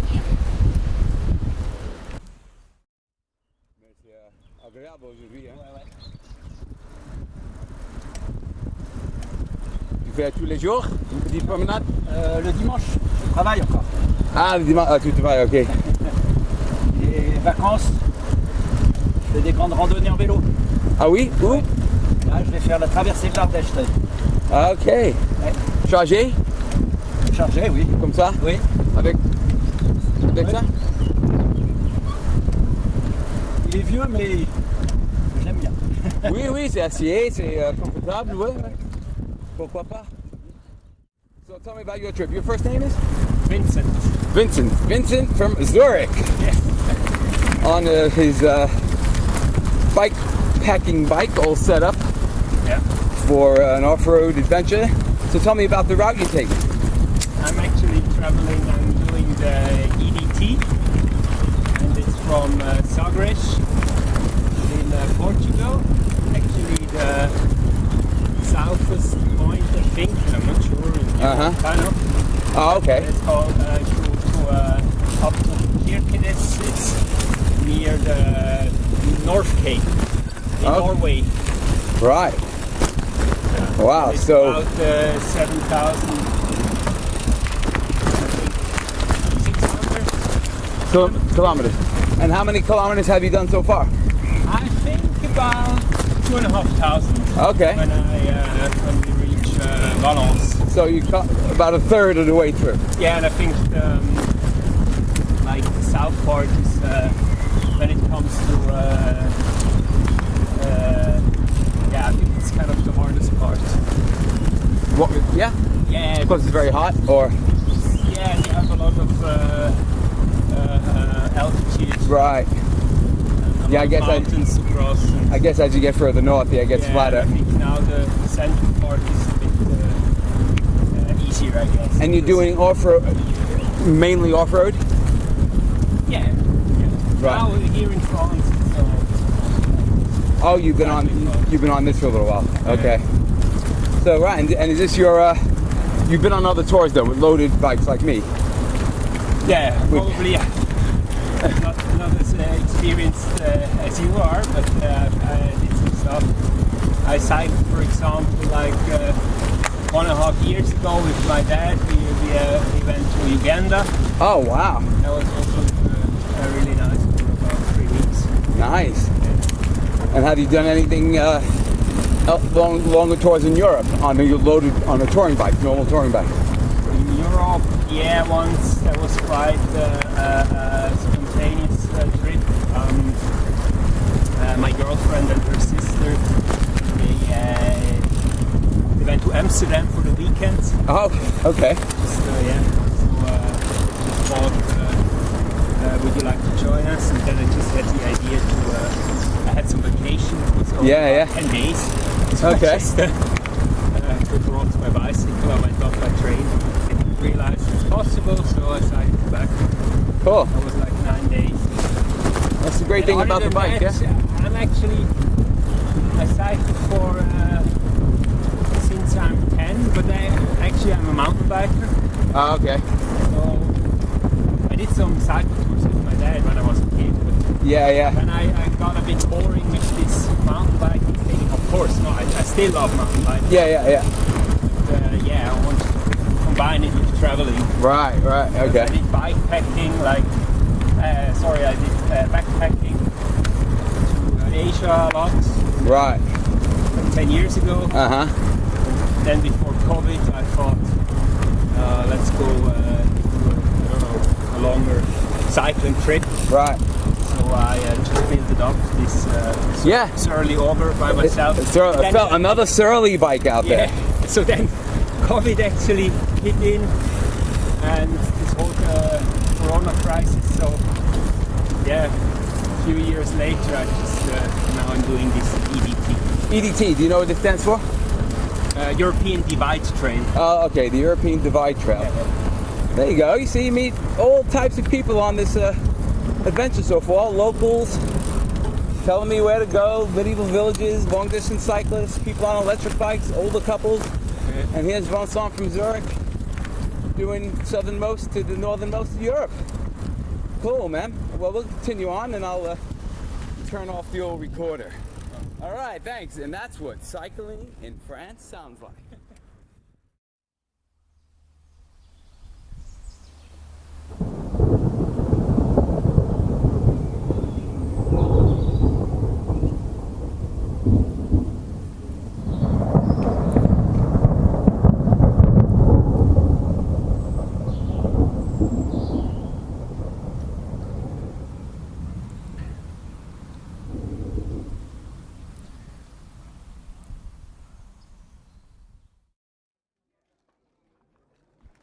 So I'm in Valence with Vince, actually, the same guy I just interviewed before, and we made it to Valence just riding through. First time I got really poured on, then I looked up in the sky and I saw blue skies, and I was like, you know what, I'm not even going to put my rain jacket on. And so I got soaked to the bone, And then the sun came out, and we rode through Valence, and I dried up by the time I got there. But in that time, Valence was telling me this really cool story about a bike trip in Uganda that took place over 3 different journeys, yeah? Vincent, 3 different times or 2 different times that you went to Uganda? 2 different times. 2 different times. Oui, bonjour. Qu'est-ce que vous voulez? Je prends un café, s'il vous plaît. Un café. Un chocolat chaud? Et un chocolat chaud. Allez, c'est envoyé. Merci. Yeah, so he was telling me this cool story about Uganda. So just recap that story to me. The first time you went, you were 15, with this really cool GT avalanche bike, and what happened? Yeah, it was actually my dad has a friend who is actually from the UK, and they met while my dad did a stage as an architect in Atlanta. And then a few years later, actually 20 years later, this guy Morris from the UK decided to open a guest house in Uganda. And he thought, Uganda has a lot of potential because you can visit Rwenzori mountains, and as well you can see the gorillas. You have many primates, and they have the Queen Elizabeth National Park, so he thought there's a lot of potential. So my dad drew some sketches for the guest house, and finally in the year 1997 he built the guest house with the sketches from my dad. So my dad thought, Vincent, you wanna join me to see the final building? Cool. And this time I was a young mountain biker, and I thought, first bike touring is a bit boring maybe, but then I just thought, it's a great opportunity to see Africa. I put the rack on my GT Avalanche, and the plan was to cycle from the capital, it's called Kampala, to Fort Portal. It's near the... You and your dad were going to cycle together. Did he have a bike as well? Yeah, my dad also had a touring bike. Right. Exactly. So then, that was the plan, and then to cycle from Kampala to Fort Portal, which is near the Congo and the Rwenzori mountains. And I think it's around 500k, something like this. So we cycled. It was a nice experience for 2 days, and at the second day we went to Alors, le café. Merci. Je vous en prie.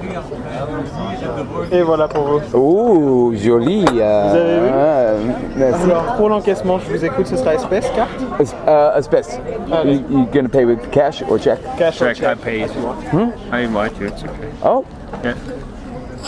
With cash though, or? With my card. Card. Yes, we can.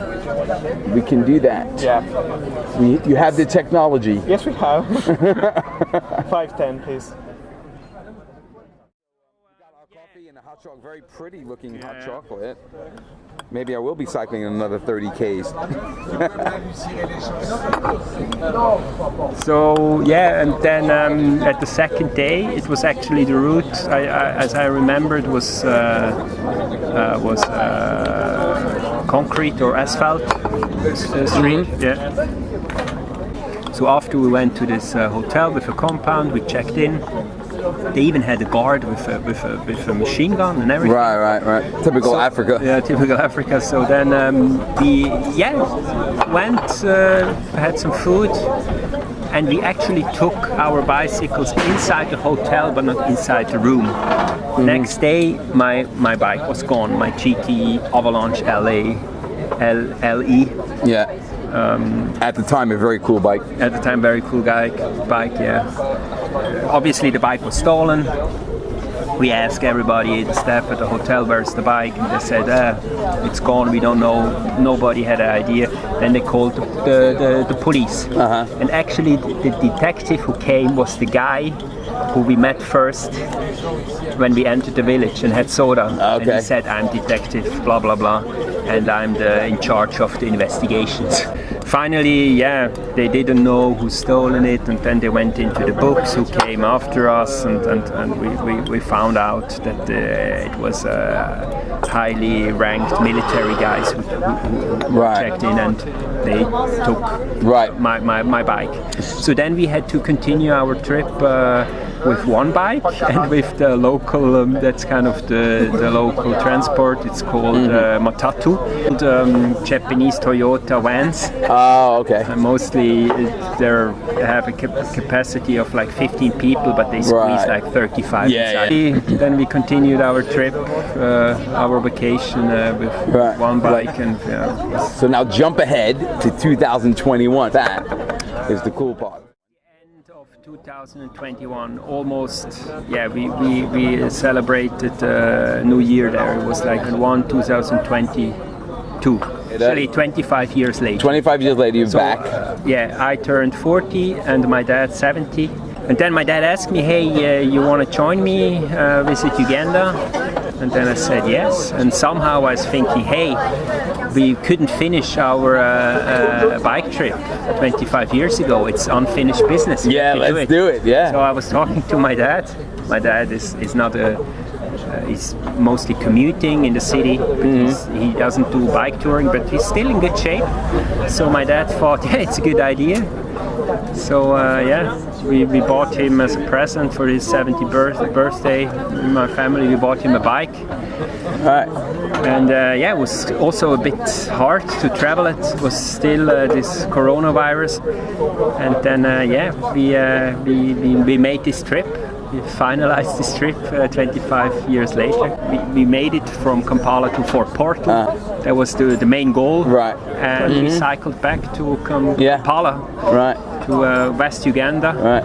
And even Maurice gave us a good tip to there was a national park where you can do a safari. Right, okay. And where you can enter by bicycle. Right, oh, cool. So, I didn't know it. So at the end we also visited the national park, and we could do the morning safari also with a guide with a bike. Right. And it was amazing. Because normally at safari, how they call it, gameplay? Game park.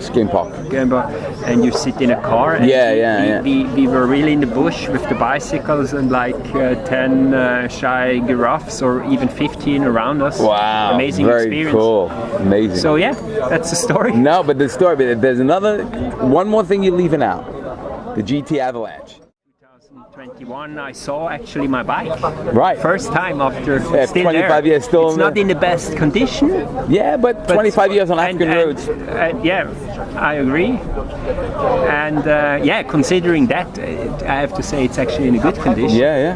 And kids still use the bike. I saw it. It was a nice experience to see it after 25 years. No, it's amazing. That's what I loved about that story. 25 years later, saw the bike. It got 25 years of good use in Africa. Thanks, Vince, for sharing that story. That was really good. Appreciate it. All right. And we're going to be going our separate ways maybe later on. Who knows? We got a sunny day and we're in Valence in a little cafe in the center of town drinking a hot chocolate and a coffee. So who knows what the night will bring. Yeah, so I was at a campsite last night. It started raining like crazy and everything got wet. I realized I had a ground sheet that didn't work. But I met a couple of young guys cycling. We all ate together, and a woman on her first cycle trip. Guys next to me doing motorcycles from Germany. So, alors, et ton prénom? C'est Thomas du coup. Thomas. Ouais. Thomas de Nantes. De Nantes, exactement. Oui. Dites-moi, ton voyage, c'est quoi? Une grande boucle? Ouais, c'est ça. En fait, avec donc du coup mon pote Edgar, on fait un tour de France. Donc en fait, on est parti de Nantes, descendu jusqu'à Biarritz, et ensuite on a rejoint donc le canal du Midi. On est redescendu donc tout dans le sud, on remonte jusqu'à Nantes, et ensuite on refait la boucle de l'autre côté, donc vers Bretagne Sud, Bretagne Nord, jusque dans le Nord. Wow. Voilà. C'est un grand voyage. C'est un grand voyage. Ouais. Vous êtes parti quand? On est parti le 2 avril, donc ça fait 2 mois qu'on est sur la route là actuellement. Ok. Donc voilà. Et en soi, on a prévu 7 mois de voyage au total. 7 mois en total? Mois, ouais. Pour tout faire, ouais. Toute l'été, juste autant? Ouais, c'est ça. Le mieux, ce serait de s'arrêter début novembre, ouais, c'est ça. Ouais. Ok. Donc cool. voilà. So, presque tous les De saison, hein? Oui, c'est ça. Sauf hiver. Sauf hiver, effectivement. Ouais, on évite l'hiver quand même, mais effectivement, on va traverser toutes les saisons. Voilà, donc ouais, ça va être. Et jusque maintenant, bien? Le voyage, tu as trouvé? Ouais, franchement, ouais, super bien. Super bien. Bah, c'est vrai que voilà, c'est une vie de nomade et honnêtement, c'est sympa parce que tous les jours, c'est un jour nouveau, c'est une nouvelle aventure. On rencontre des nouvelles personnes aussi. Et je trouve ça vraiment excellent de pouvoir vivre cette aventure. C'est vraiment cool. Et la météo, c'est OK? Alors, la météo, c'est OK pour le moment. Après, c'est vrai que bon, bah, au début du voyage, on a eu un petit peu de pluie, un peu de froid. Mais là, ça va. L'été arrive, on va avoir chaud maintenant. Mais non, ça va. En soi, la météo, on n'a pas trop à se plaindre. Oui, cool. Et toi, à quel âge? J'ai 28 ans. 23 ans. OK, le 21, cool. Ouais. OK, bon voyage. Et peut-être on roule ensemble un petit peu parce que je pars vers le nord. Notre-Dame, c'est le premier voyage pour elle. Elle part maintenant. Et dites-moi, juste vite, tu pars vers le nord maintenant? Alors, je pars vers le nord. Je suis partie il y a 6 jours de Castelnau-le-Lez à côté de Montpellier. Et là, je me dirige vers Lyon tout doucement. Et ensuite, je remonte vers le nord pour ensuite partir vers l'est. Et je vais ma destination dans le Jura. Cool. Et c'est le premier voyage? C'est ma première randonnée vélo, Ouais, cool. Et tu aimes? Je prends beaucoup de plaisir, oui. Ouais. Tu roules doucement, mettre le tent, le camping tous les soirs? Exactement, je prends mon temps en fait. Je pensais faire 50 km par jour et finalement mon corps me demande de ralentir et de faire un peu comme la tortue et le lièvre. Donc, maintenant, je fais la tortue. C'est de tortue, mais c'est bien, tu arrives doucement et en forme et bien, avec un sourire.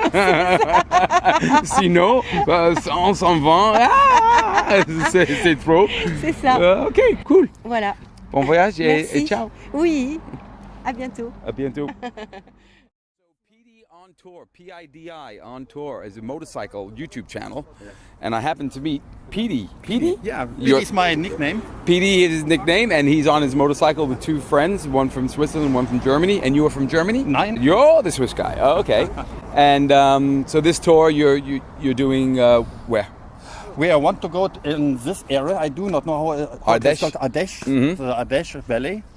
Nice. And for me, it's wonderful because I have been here 2 years ago with a ship. I did the river cruising on the ship. Okay. I was exactly here at this place, and now I'm here again. On the motorcycle, right? Okay. And so you were saying you have 4 different GoPro. Yeah. Where are they mounted on your bicycle? One on your helmet, on your motorcycle. On your helmet, obviously. One that I have a perspective, front view, raw view. Okay. Oh, right. A rear view, okay. From time to time where my wheel is. Okay. And I have one GoPro behind my windscreen because of the noise, wind noise. Right. So that's your recording of the sound. Okay. And if I have time, they don't like that I'm stopping. But when I do my cruises by myself, if I have a nice area, start the drone, and the drone can follow me while I'm driving. Okay. And then you have a wonderful landscape, a wonderful view. Okay, so do you have a lot of movies on the channel? Yeah. Okay, I will check it out. Well, there we go. PD on tour. And that'll be great. I like to see that. So there's more interesting people. So I'm meeting people with 2 wheels, bicycling, motorcycling, camping. You meet nice people. Yes, that's true. Yeah. And even if I'm traveling alone, you meet so nice people. Yeah. Amazing. Yeah. Very good. C'est the fruit de votre femme?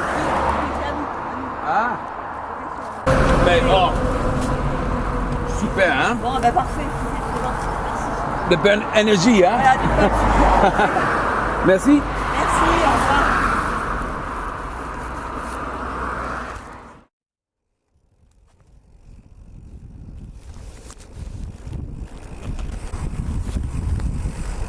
So hopefully caught that interchange. It was a lady selling cherries. The best cherries I've ever had. She was saying a little bit too much rain at the moment. Could make the cherries too wet and it's hard in the morning to pick them and everything. Et les pistes, ils continuent juste à côté de la rivière, jusque Lyon, c'est juste à côté? Non, nous, 14 km, plus 14 km, juste Savaillé, Saint-Rombert. Ah, ok, ok.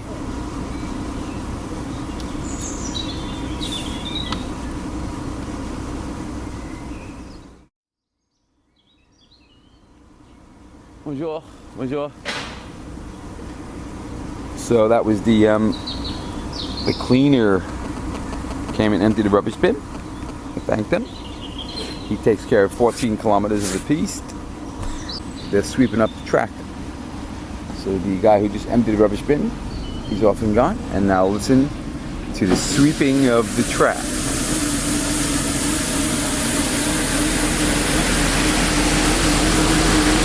Merci. Big smile. And now they're coming from where I'm going. So I got 14 kilometers of very, very, very clean tracks to ride on. Just had a lunch in a lovely little spot. Salut! Two cyclists going by, bike packing. Another sound from the road. I'm crossing over the Rhône, and there's a hydroelectric plant, so it produces electricity. So I've seen a lot of, I've seen all of it. The plant, the nuclear plant, and with all the solar panels and the wind, and now we have a hydroelectric dam that I'm crossing. And can you hear the hum in the background? Listen. Yes, and those are the things you hear while cycling in France. Berlin. Oh wow. Okay. I only went through Thuringia, along the Saale River. Oh, okay, It's okay. Very, very nice. Also hilly though.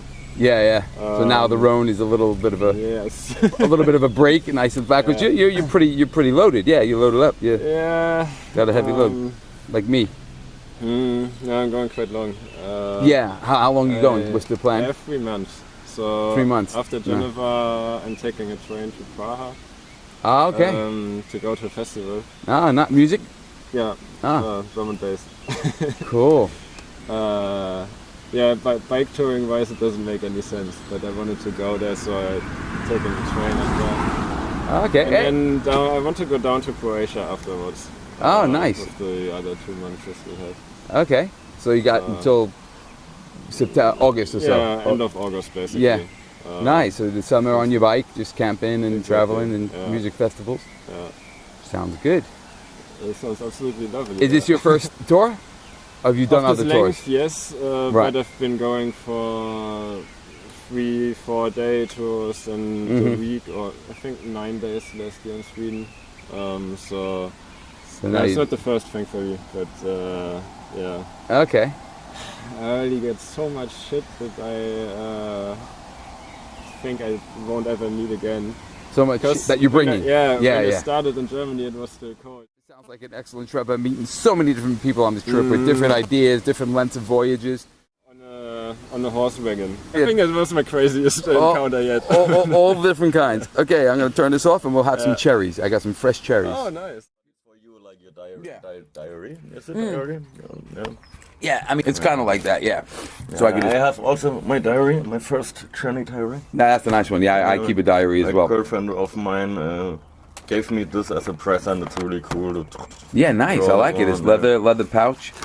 And I never had a diary. And day 1, day 5, and then just contact information, where to go. And I met a guy I told before, the bamboo guy, because he took some bamboo to get his poles. Yeah. Fixed. Oh, okay. But the guy was so lost, he just... Normally it's like bamboo, it has a hole, and then it's like a pole, and then you can put it... Make a sleeve over it, yeah. He put it on, and then he taped it, and it didn't... Oh, right, He was okay. so lost, like, Right. saddle too high, bamboo upside. And, Oh, okay, this is the same guy. The bamboo guy was cool, yeah. And how about you? Have you had any bike problems, any tent problems? What? Today I was really lucky because I just heard a strange noise Yeah. at the front, and I was like, what the fuck is that? It's like sometime and sometime not, and right. And I was really exhausted, and I just had some food in the shop, and I just needed a place without sun. But what is it? And I was too lazy to check it. And what was it? The whole tire was like open. I just checked the screw, and it was totally open. It was like the next time I will go just to lift it up, it will come up. Yeah, it was a really close one. Yeah, so I'm a really lucky guy. But I'm really good with the Lila of the Lemon Lake. It has been baptized by a really funny woman in Genf, Geneva. Okay, yeah. And the sea there is your Lemon Lake. Lac Lemon, yeah.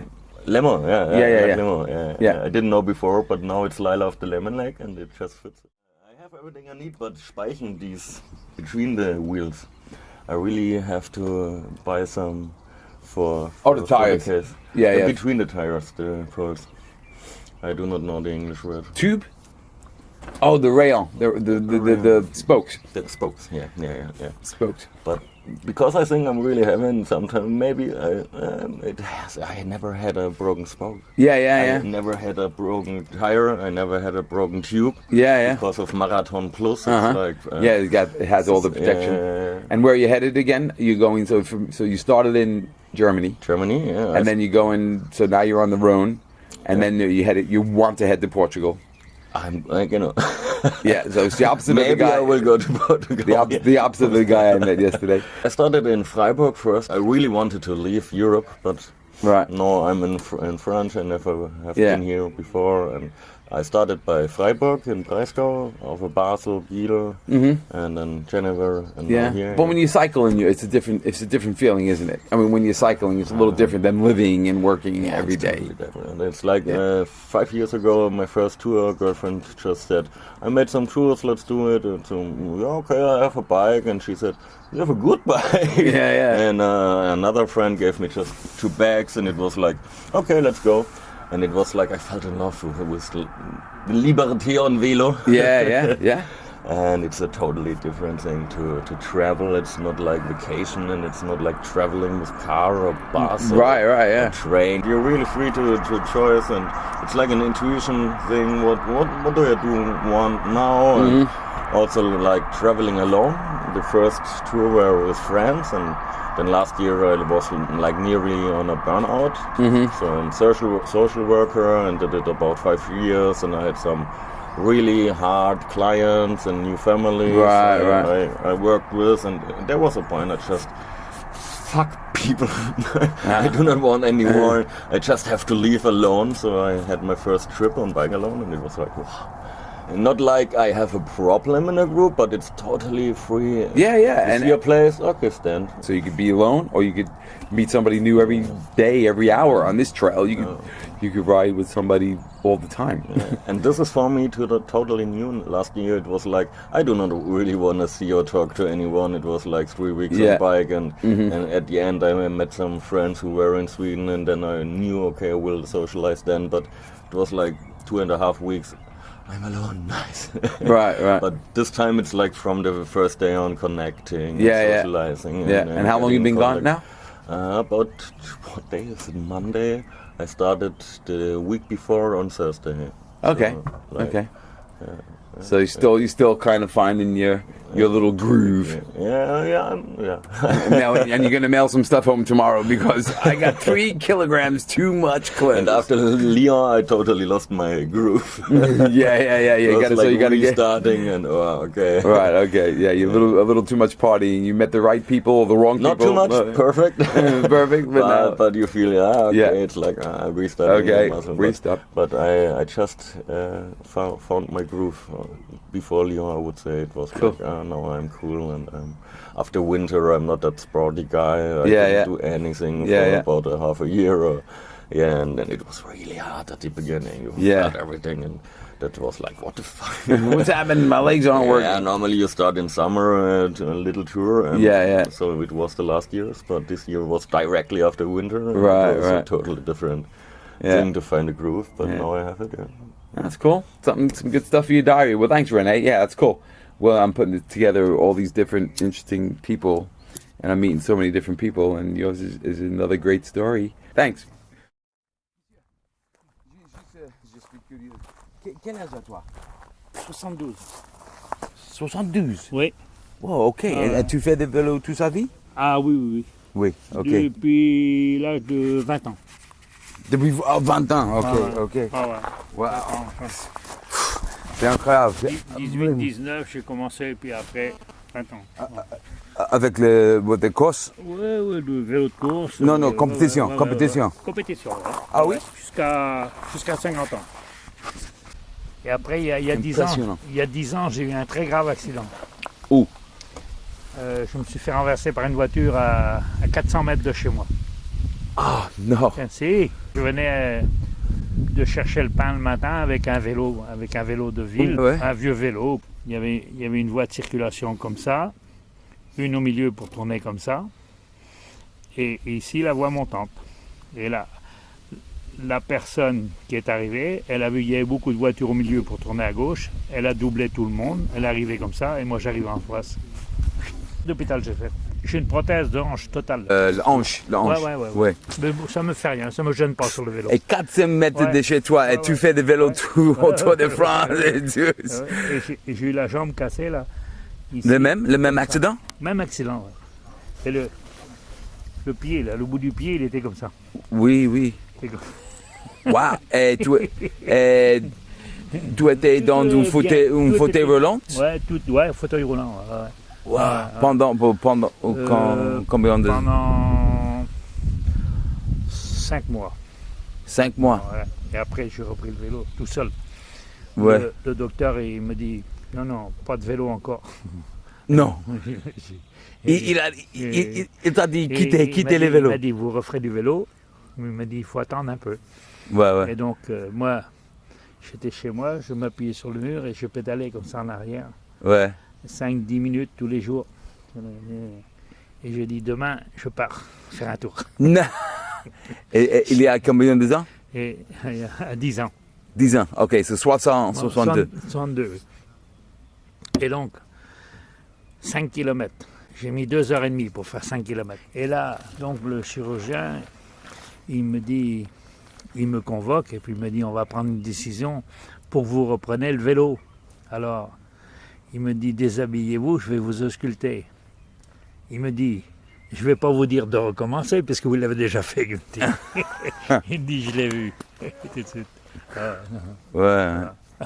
C'est comme ça. Ouais. Et tu fais des choses comme ça tous les ans? Ah oui. Avec tes amis fatigués? Oui, avec mes amis, oui. Non, l'année dernière, ils n'étaient pas fatigués. Non. Non. C'est pas qu'ils sont jamais fatigués, ils sont comme tout le monde. Hein. Oui. Des fois, quand tu arrives la fin de la journée, ce matin, j'étais pas bien. Ouais. Matin, pas de jambes. Pas de jambes? Non, mal aux jambes. Mal aux jambes partout. Pourtant, on a monté des trucs comme ça, là. Ça montait. Ah. Pourquoi? Ouais. Je sais pas. Oui, le vélo, c'est comme ça. Hein? Ah, c'est comme ça. De temps en temps, tu es complètement bouffe. Et de temps en temps, c'est en forme. Ce midi, je vous l'ai dit, Bernard. J'ai dit que j'étais pas bien. Non. Et vous habitez dans le même village en Bretagne? Non, à quelques kilomètres. Ok, mais le même endroit. Lui, propriété avec la mer devant. Ah! Là, ça rigole pas, là. Et tu aimes, tu fais tous tes voyages avec une remorque? Oui, j'aime bien. Oui? J'aime bien, il y a le côté pratique parce que tu n'es pas en train de chercher dans tes sacoches et tout. Ouais. Donc tu sors ton sac. Tu prends pas de sacoche derrière? Non, pas de sacoche. Devant, c'est tout. Devant et la remorque? Et la remorque derrière. Ah, ok. Mais habituellement, j'ai une autre remorque que ça, qui est beaucoup mieux. Bon, c'est bon la douche, les gars? Oui. Bon, je vais y aller. Ok, passe une bonne soirée à toi aussi. Hein. Oui, bon. J'ai pas réussi à voir mon fils, mais je lui envoie. C'est Claude et Isabelle. Oui, Claude et Isabelle. So that interview is with a guy 72 years old, still riding around. When he was 62, he had a bad accident, broke both his legs. He was in a wheelchair, got out of his wheelchair, started riding again. He's doing this great big tour now, and he's a big guy.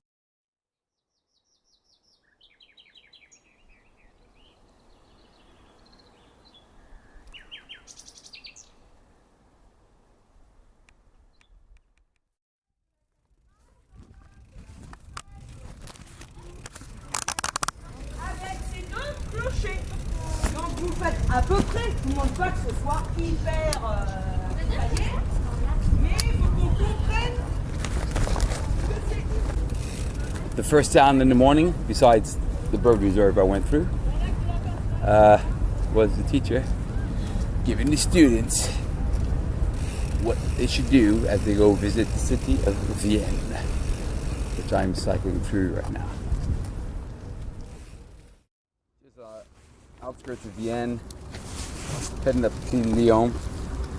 Feeling a little bit frustrated with myself. I stopped to do a handlebar adjustment.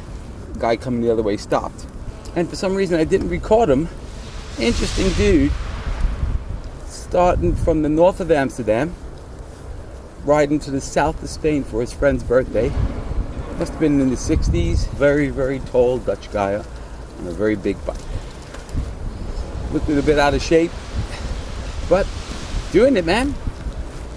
Pretty incredible. I wish I would have got more of his story, but I wanted to keep his story alive. So wherever you are right now, Mr. Man, I hope your birthday party ride was a success. Those are the characters that are filling up this journey with so much color as I pedal along the Rhône. I don't know. I drive a truck and I have from Slovakia. Bosnia. Bosnia. Okay. But you don't know if this. But I guess Lyon is this way, yeah? Yes, this way. But I think you. I don't know. Is the. Just a second. Just a second. We are here. You come from here. Okay. You come from here. Yeah. And we are here. And this is, I think. Maybe. You can go and yeah, this way and then that way, and then this is the center, yeah. The center is. Yeah, not far. Yes. Okay. I try. And what do you do?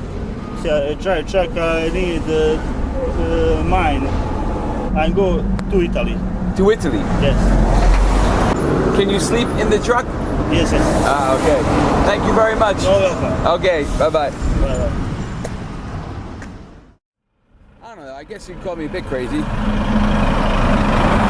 was talking to the Bosnian truck driver there. I'm on this crazy road. But I just passed a small little sign that said Lyon. Obviously this is not the road the cyclists take. Yeah, because I left the bike path and I opted to go through all the small villages leading up to Lyon, because I heard the bike path got all rocky, blah blah blah, whatever. I have my map anyway, and now I made it. Beautiful, but now I'm at a gravel pit. Tons of trucks on the road. I don't feel my life is in danger. Obviously, with lots of trucks passing you, you always take that thing. But I got my yellow on, and I just take my place in the middle of the road. I'd rather piss off a truck driver behind me than him squeezing me off to the road and drive over me, if you know what I'm saying. Well, in Lyon, let's see what Lyon has to offer.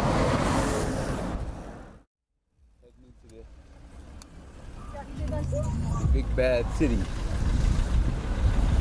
Lyon. I got tons of cars to my left, people walking with their headphones on. A real entrance to the city. I'm kind of glad I didn't take the bike track in, because I've had plenty of bike track, man. This is fun. Ditching and dodging between sidewalk and street, between car and van and truck. Well, I got out of that little mining area, no more trucks. Centre-ville, tu peux passer ici? Oui.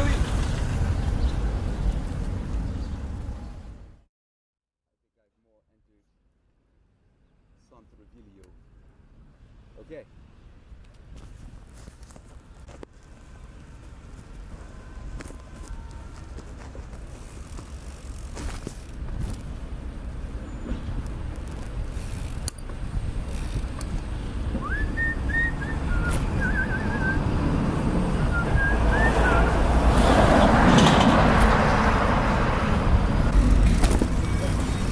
Pardon, monsieur. C'est centre-ville? Centre-ville? Oui. Tout droit, tout droit? Ok, merci.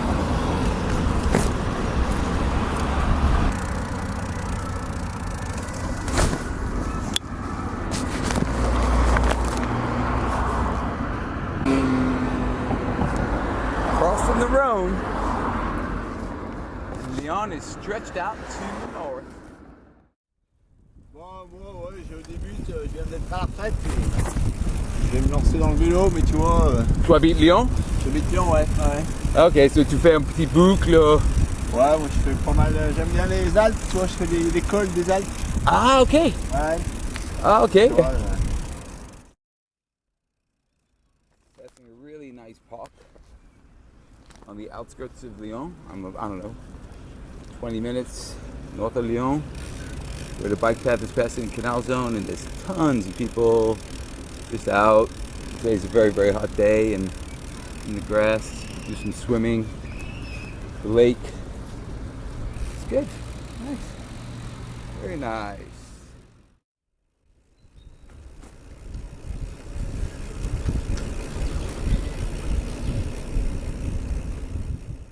Je vais à Genève. Ah d'accord. En vélo?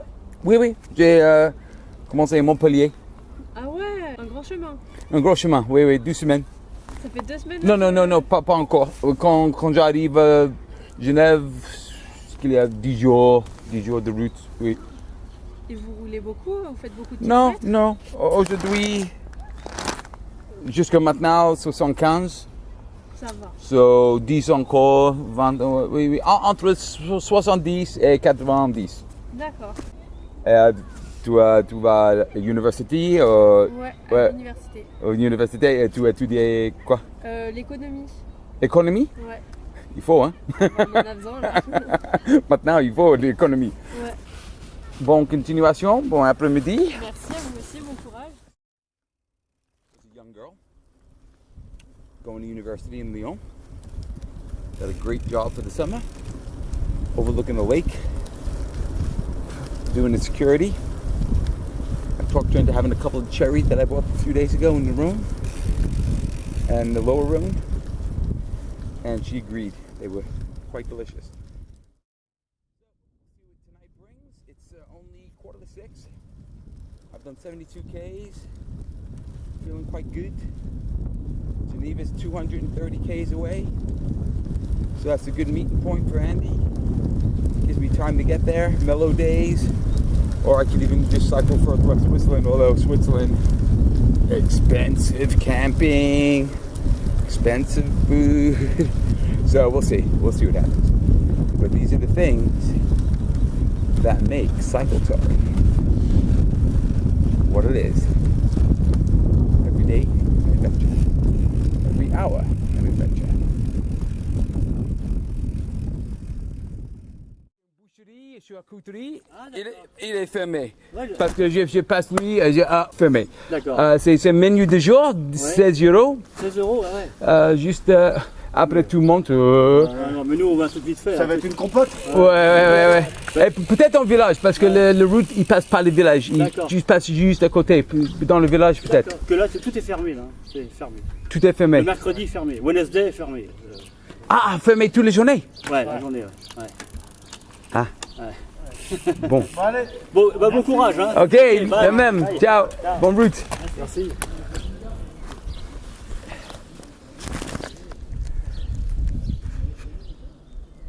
Bunch of Parisians on their bikes. Tell me everything's closed on Wednesday.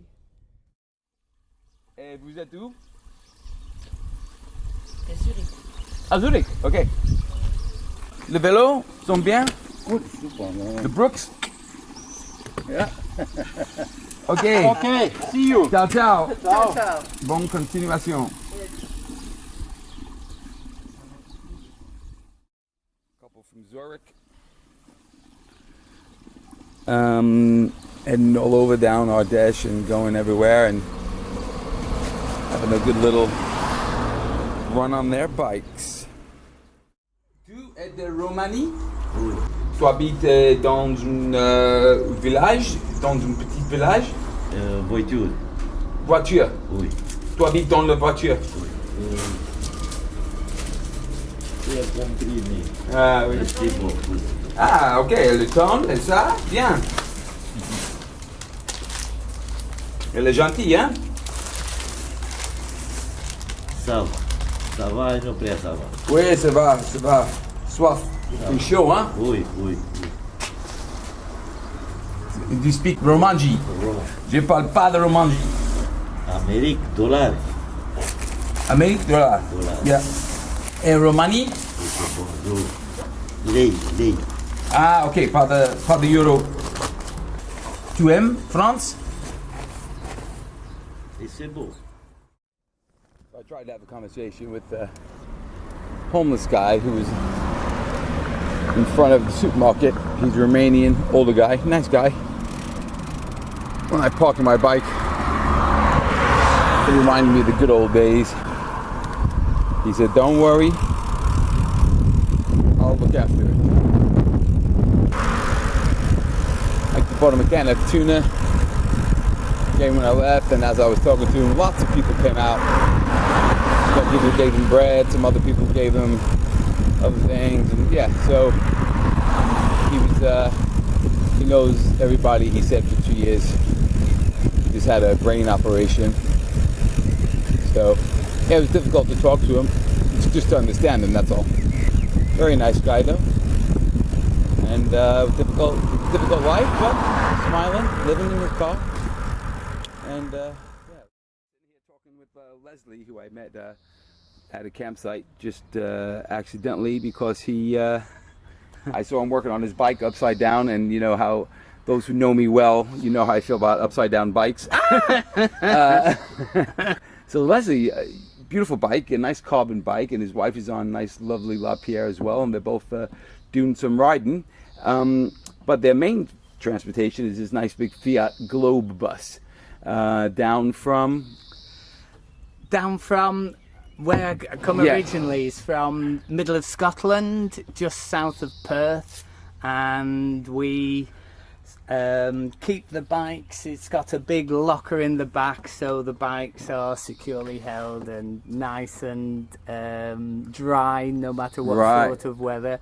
Drive down to the Alps usually, but the weather's been awful in the Alps, so we thought we would try doing something else, and we saw the Via Rhône, and we made a start from Lake Geneva side, working our way south, and we'll see how it goes. Right, and you used to live in France. Were you born in Scotland?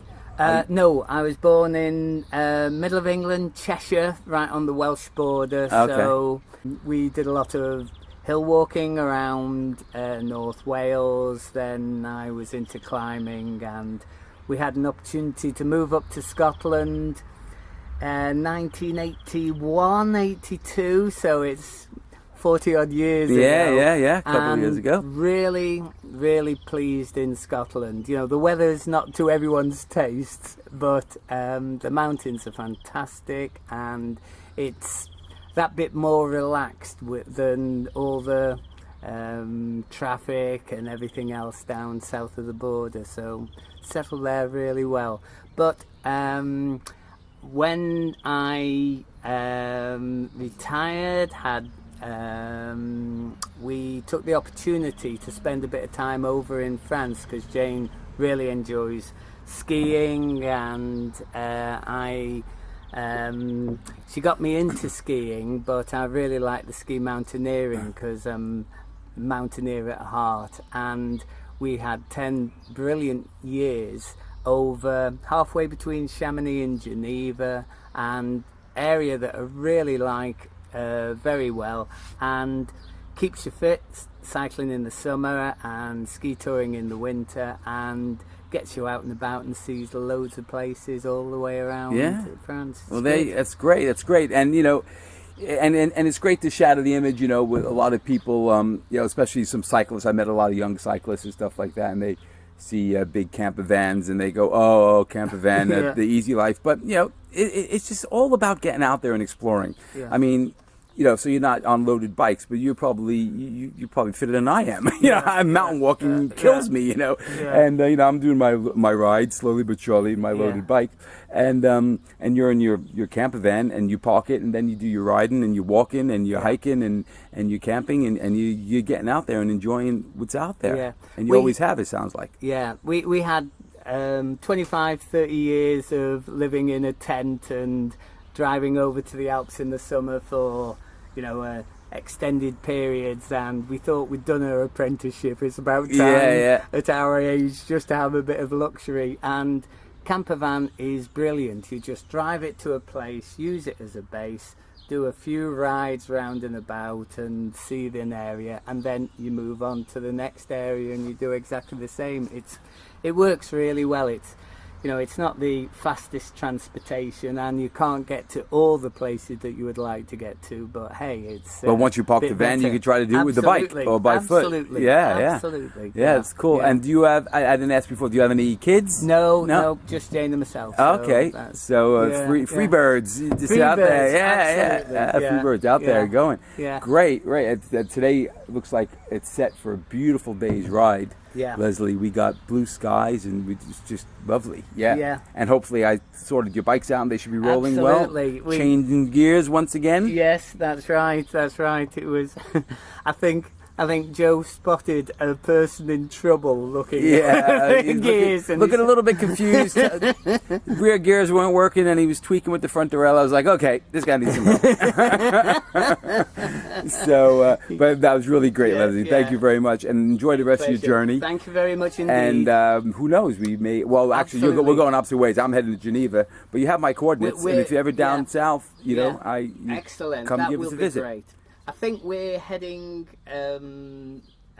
towards Geneva today, and then turning around, coming back because we missed that leg of it. But, okay. But with the camper van or no?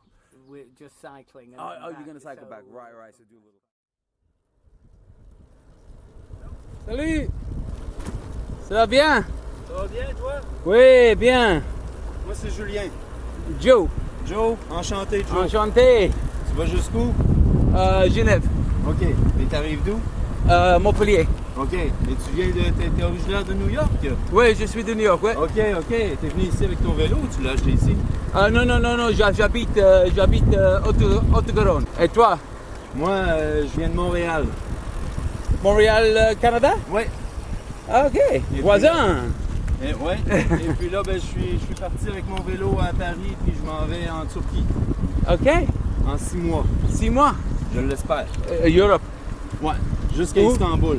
C'est une bonne route, hein? Ah ben oui.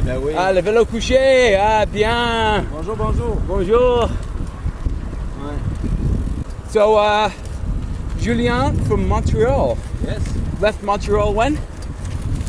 I left Montreal on the 27th of April. Okay.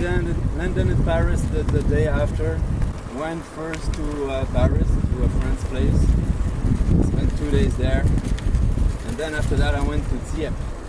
Okay. And with the train, with my friend who's from there. So we went to see his family there. That's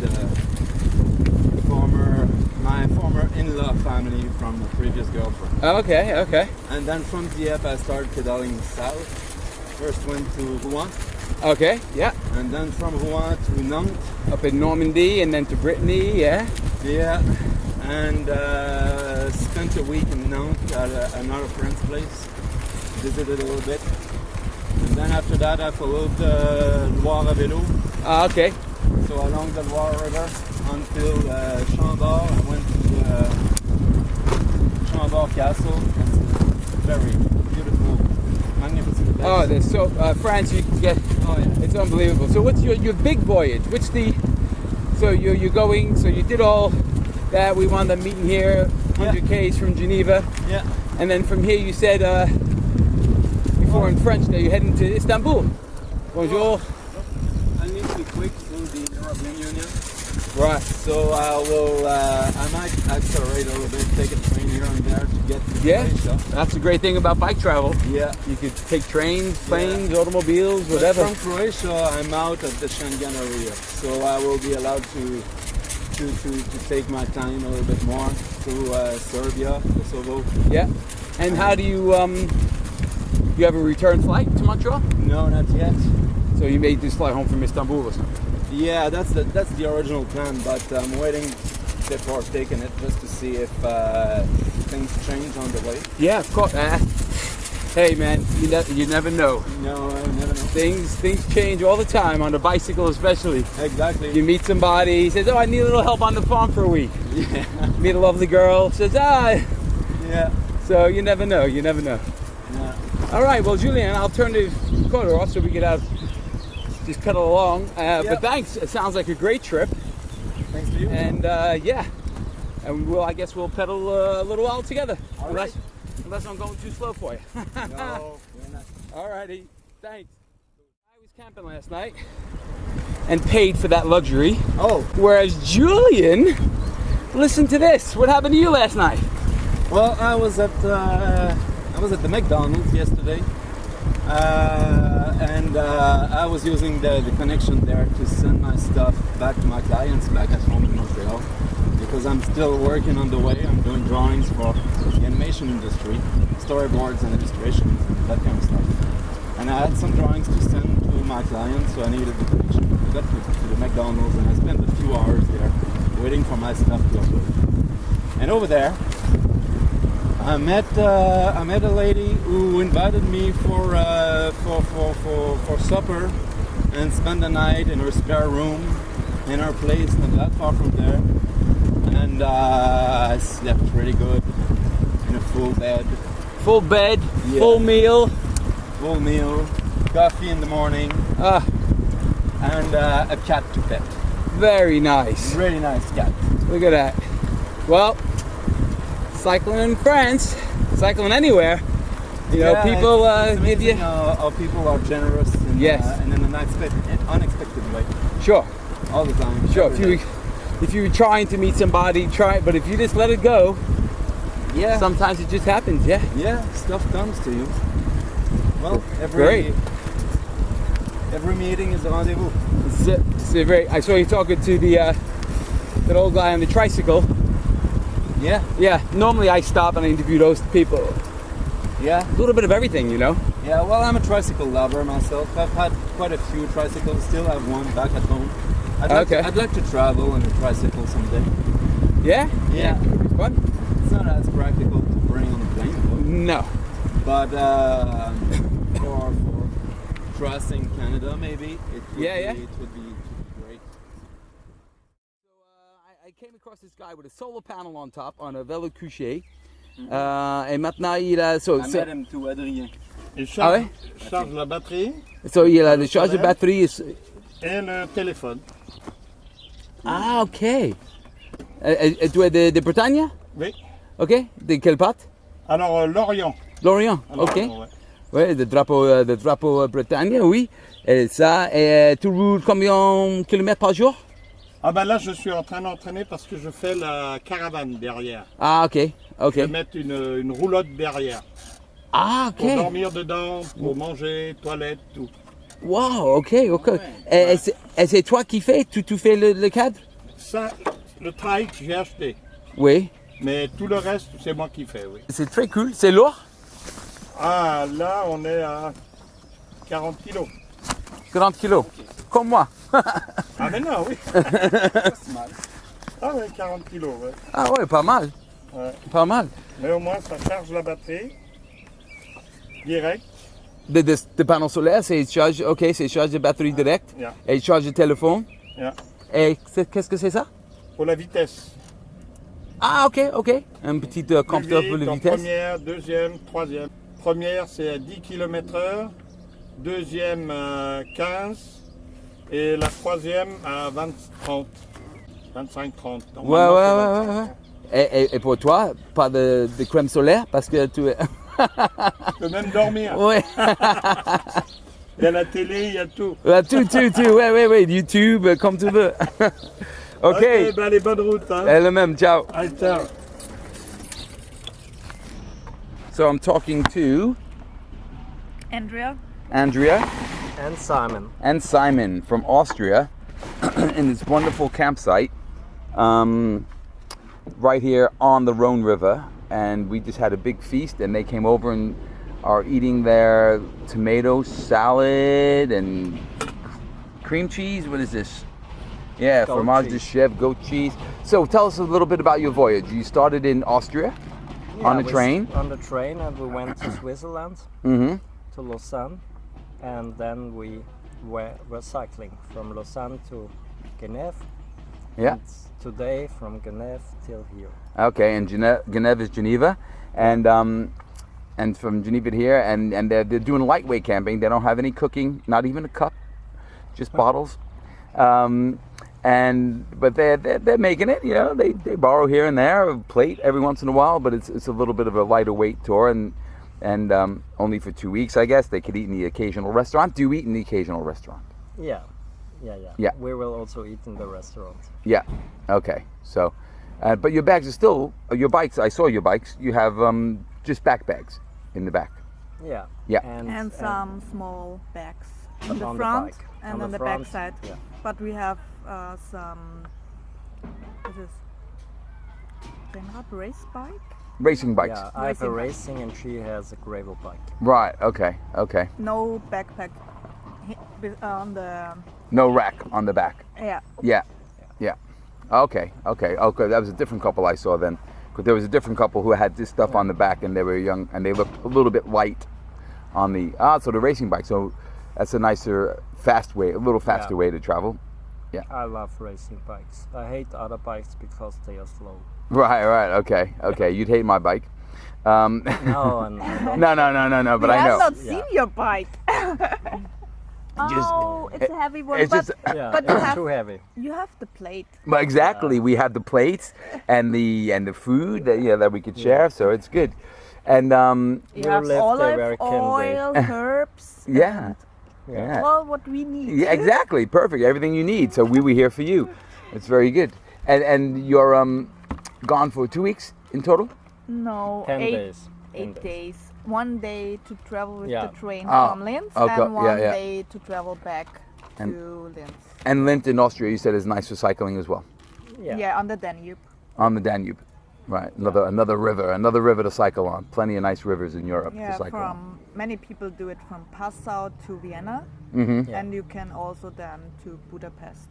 Ah, okay. Yeah. Okay. You can go to Hungary, and if you want, you can go till Romania, till the Black Sea. Right. Okay. You know, funnily enough, I did that trip in 1992.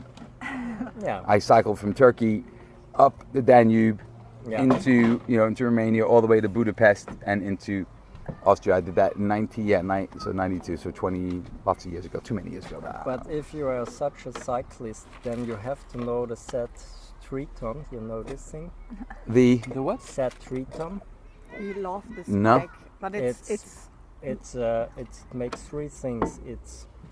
It's from an engineer from Estland, and you can sleep in there. You can cycle, and you can go on a lake. It's a boat too. Oh wow. It's a great thing. Oh, okay. No, I don't know this. What's it again? Set triton. You can go Set on, 3 ton. Yeah, you can go on YouTube and watch the videos. Okay, set 3 ton, everybody. And we saw this interesting cyclist today with his solar panel roof. Yeah. On a bike. He was pedaling away, charging his phone, having a YouTube channel and whatever he wanted. He's just cycling, so it's really great. You have a roof, so you Mhm. can 2 persons. You can sleep in there. Right. And you can put up the. It's an e-bike, yeah. Right, You yeah. can put up the wheels. Yeah. And then you can go 10 kilometers per hour. You can go on the water. Wow. Okay, interesting. Well, there you go. You see, this is what this cycling in France, cycling anywhere in the world, you meet such interesting people. Today alone, I've met all these interesting people. I'm still with Julian, and we're in this campsite, and he's going on his big long tour. And then we have the 2 Austrian couples, the Austrian couple here, and we're just looking at the Rhône River float by. Well, look, thank you very much. Enjoy the rest of your journey. Thank you. You too. And Have good a luck. good trip. Good luck finding people with cups and plates. and and I think you have the good food to share with them, so I think there will be no problem. I think too. Yeah. Okay. Thank you. Bye. Thank you. Bye. parler avec Sophie. Sophie et Jonathan. Jonathan de France. De quelle part de France? Les Alpes, Chambéry. Ah, Chambéry, pas loin d'ici. Et toi? Chambéry, moi. Ah, le même. Ok, et tu lances un petit voyage, toi, vers la mer. C'est ça. Et toi, juste vers Lyon. Ouais. Ok, et vous habitez ensemble, vous êtes des amis des villages ou quoi? Non, on est des amis depuis au moins 15 ans. Ouais. On habite à 20 km l'un de l'autre. Et on s'était dit que ça pouvait être une bonne occasion de prendre quelques jours de vacances ensemble. Cool. Et tu as commencé hier? Hier. Ok. Ouais, jeudi, je sais pas combien on était. Jeudi 8 juin, premier jour. Ok. Et Ok. dimanche 25 juin, dernier jour. Jusqu'à maintenant, en journée, bien? Très bien. Un peu dur de redémarrer après la pause le midi des fois, mais... Et son vélo s'est chargé? Non, 15 kilos, c'est très bien, faut pas plus. 15 kilos? Ah, ok. Et toi aussi? Moi j'ai même moins que 15 kilos, mais je pense que T'as je 9 dois kilos. avoir...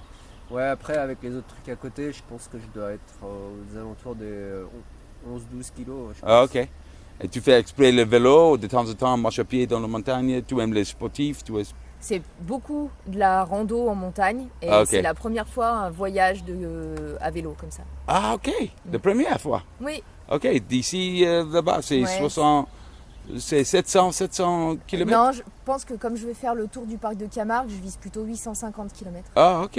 Bon. Ah, ouais, bonne chance. Oui. Et pour toi, c'est la première fois aussi? Non, deuxième fois, mais la première fois j'étais parti en Bourgogne avec des amis. Sauf que j'avais cassé mon vélo au bout du deuxième soir, donc j'avais dû m'arrêter Aïe. après juste 2 jours. Ok, 2 jours, ok. Là, faut conjurer le sort là. Croise les doigts, tu casses pas le cadre cette fois, ok. Ok, bon, bon voyage là même. Merci. Ok, Merci, Joe. ciao. Merci.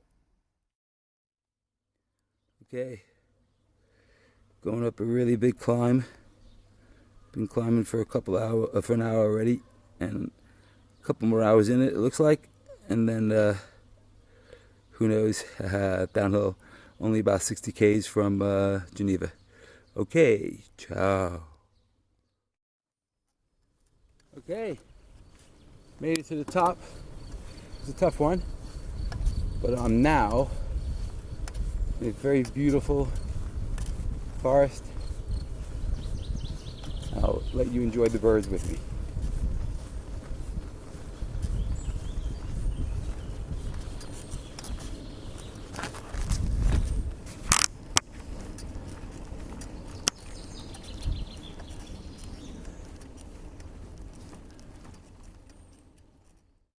J'ai rencontré un monsieur dans c'est un fauteuil roulant électrique, il pèle avec des mains. Ouais, c'est cool. Et tu viens d'où? Oh, j'habite dans le coin, là. Ah, dans le coin? Juste à côté. Ok. Village à côté. Et tu fais juste une petite tour? Oui, je fais un petit tour pour faire un peu de sport. Ok. Et tu descends? Oui. Là-bas? Aïe, je monte. Ouais, c'est une heure, ouf. Et d'ici Genève, c'est? Normalement, tu n'as plus de côte comme ça, c'est plat. Plat, c'est plat là-bas, ouais. C'est plus tranquille. Et tu es dans le fauteuil roulant parce que tu as un accident? Ouais. De vélo? Non, au travail. Je suis tombé d'un échafaudage. L'échafaudage, cassé le dos. Ouais, c'est ça. Mais tu as le bras et c'est marche bien. Ouais. Ton bras, tu roules avec ça, c'est incroyable. Hein? Il faut. Il y a l'aide électrique, tu sais. Oui. Ça, c'est un panneau solaire? Non, c'est juste une batterie. Ah, ok, il faut le prise. Ouais. J'ai rencontré un mec hier avec une toit. Ouais. Tu as vu? Je connais. Ah, c'est incroyable, oui. Ok, tu vas où aujourd'hui? Je vais voir la course du Dauphiné. Ah, il passe Seyssel? Ouais, il passe juste au-dessus de Seyssel. Ouais, parce que j'ai regardé le panneau hier. Ah. Voilà, il passe à Seyssel et il monte en face. Ah, ok. Ici? Non. Non, il passe pas ici. Ah, ok. Ah, cool. Ah, c'est bon. Quand le peloton passe, c'est incroyable, hein? Oui. Ok, bonne journée et bonne chance. Merci à toi aussi, bonne route. Et merci, hein? Ok, au revoir, ciao. So that was a guy in a wheelchair with pedaling with his arms. He had an accident at work, broke his back, so he's paralyzed in his legs. So I stopped him and we had a little chat. And he's going to see the stage of the Dauphine, which is passing the town I think I stayed in last night. Very smiley guy, out there pedaling, and well, with his arms. And cool. Those are the people and the sounds that you meet while cycling in France. Bonjour.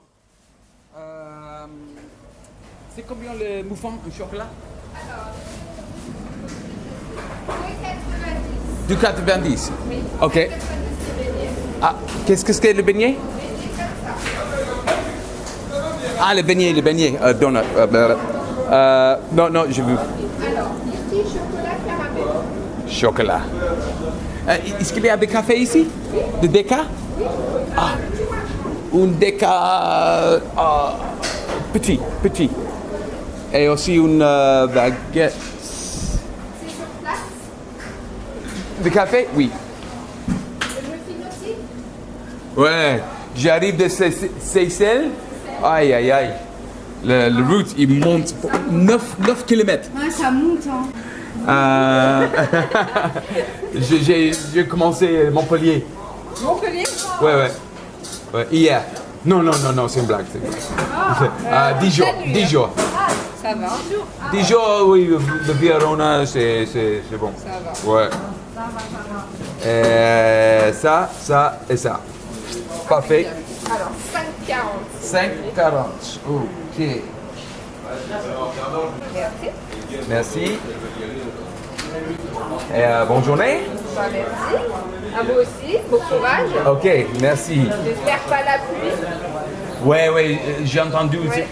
L'orage arrive ce soir? Je pense. Hein, ouais. Ce soir ou cet après-midi? Pas sûr. Enfin, 17h, 18h, je pense. Ah, ok, oui, 17, 18. J'arrive à d'orage. Oui. Tous les jours ou juste aujourd'hui? Oh, ça fait 2-3 jours déjà. Ah oui? Ouais. Ok, parce que pour moi, j'ai de beau temps de Montpellier là, ici. Trop chaud d'un coup et du coup, il y a de l'orage. Ouais, c'est bon. Voilà. Merci. Ciao.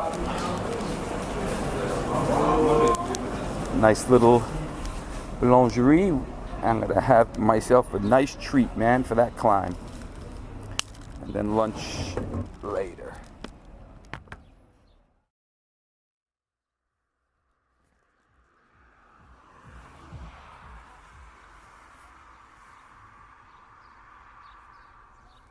Là-bas, vous approchez.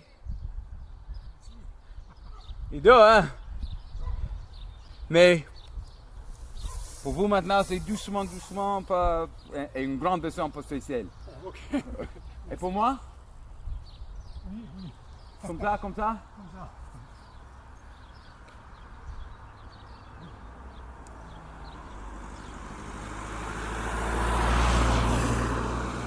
Très bien.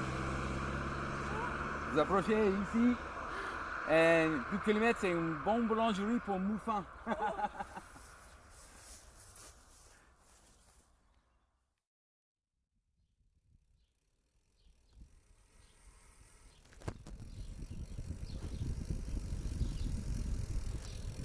Here's what a nice descent sounds like.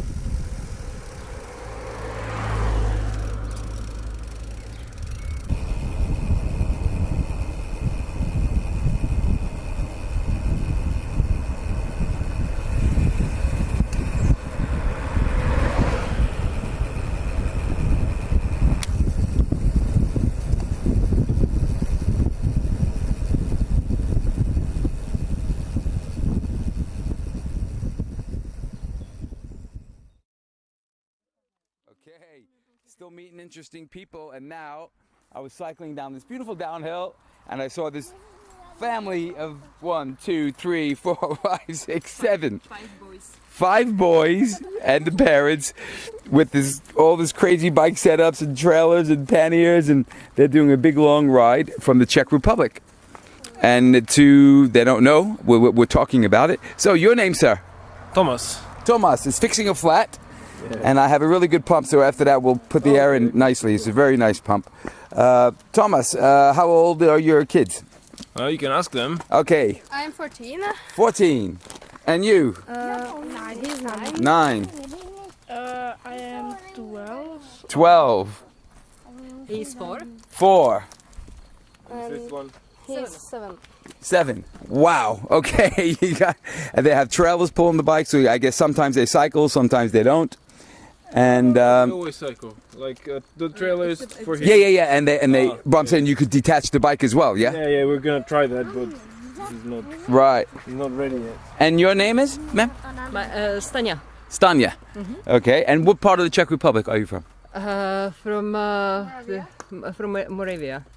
Moravia. Moravia. Okay. And where did you start your bike trip? From Moravia? No. No, from Liechtenstein. Ah, from Liechtenstein. Okay. And how many kilometers do you do a day with the kids? Yeah, she knows. I think we do, on average, it was about 50. 50? Oh, wow. Very good. With the young kids.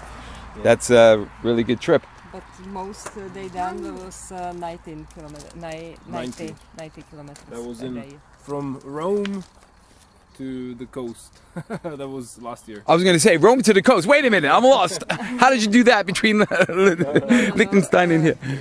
Last year we was in Italy. So we went from Ventimiglia to Neapol.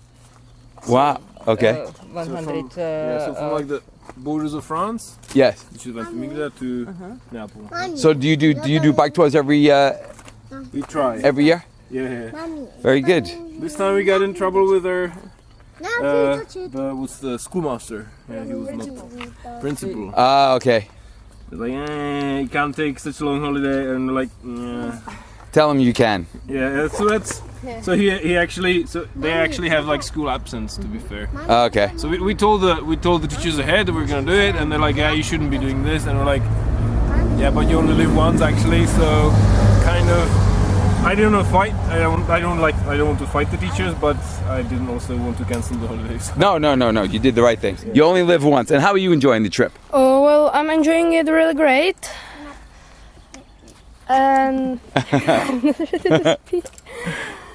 It's okay. I think it's great, and it's better than in school. When I was going in school, there was a lot of stress every morning. Yeah. And this is much better. Yeah. I think I learned more things than in school, except of the math maybe. Yeah. Well, you can start calculating your gear ratios and how many kilometers, what your average speed is. That's math. Yeah, but. Yeah. And how? And you're the 14-year-old. Yeah, I'm the oldest. You're the oldest. Okay. And this is your third bike trip, or? Oh no, we do it like every year. I started when I was, I think, 6 or 5, but it wasn't that long. Right. For 1 month trips, we started doing them like 4-5 years ago. Okay. But even before that, we were doing something like that. Wow. We started in the COVID times. When you couldn't travel so far, so we decided we were gonna cross the whole country, whole Czechia, which is not that big. Yeah. Which was the worst weather ever. Full Full month of rain, pretty much. Yeah. But and then the year after that, we went in Italy by the River Po. Okay. The Po River Valley. And then we went to so we went like the Po River from Cuneo to Venezia, and then to Croatia a little bit. But we crossed the sea by ferry, obviously. Well, that's all part of the bike travel. Ferries, boats, trucks. I guess you're going to have to get these home by a truck or something like that. Yeah. Because you got, quite a few bikes and trailers and everything and lots of luggage. I wish, as I said, a lot of people now are basically telling you should go by train everywhere. Yeah. But unfortunately, the realities of train travel with bikes is... It's getting harder and harder, unfortunately. We like to go by night trains. So we tried, but the night train from Vienna to Zurich has 3 bike spots. So it's also super expensive. Yeah, very expensive as well. And are you camping every night? Oh yes. Camping sauvage, sauvage. Free camping, and then do you do a campsite sometimes to wash your clothes? We would do sometimes, but so far this trip it was only sauvage. Okay. So we slept by the Geneva lake, twice. In Switzerland, Sauvage. Well, we just find a place where no one is. Yeah. Just lay down and at the moment. Beautiful camping spot. Oh, maybe we'll have to talk when I get off the mic and see where this camping place in Geneva is. No, we had the camping place in Geneva wasn't the greatest. There are beautiful places.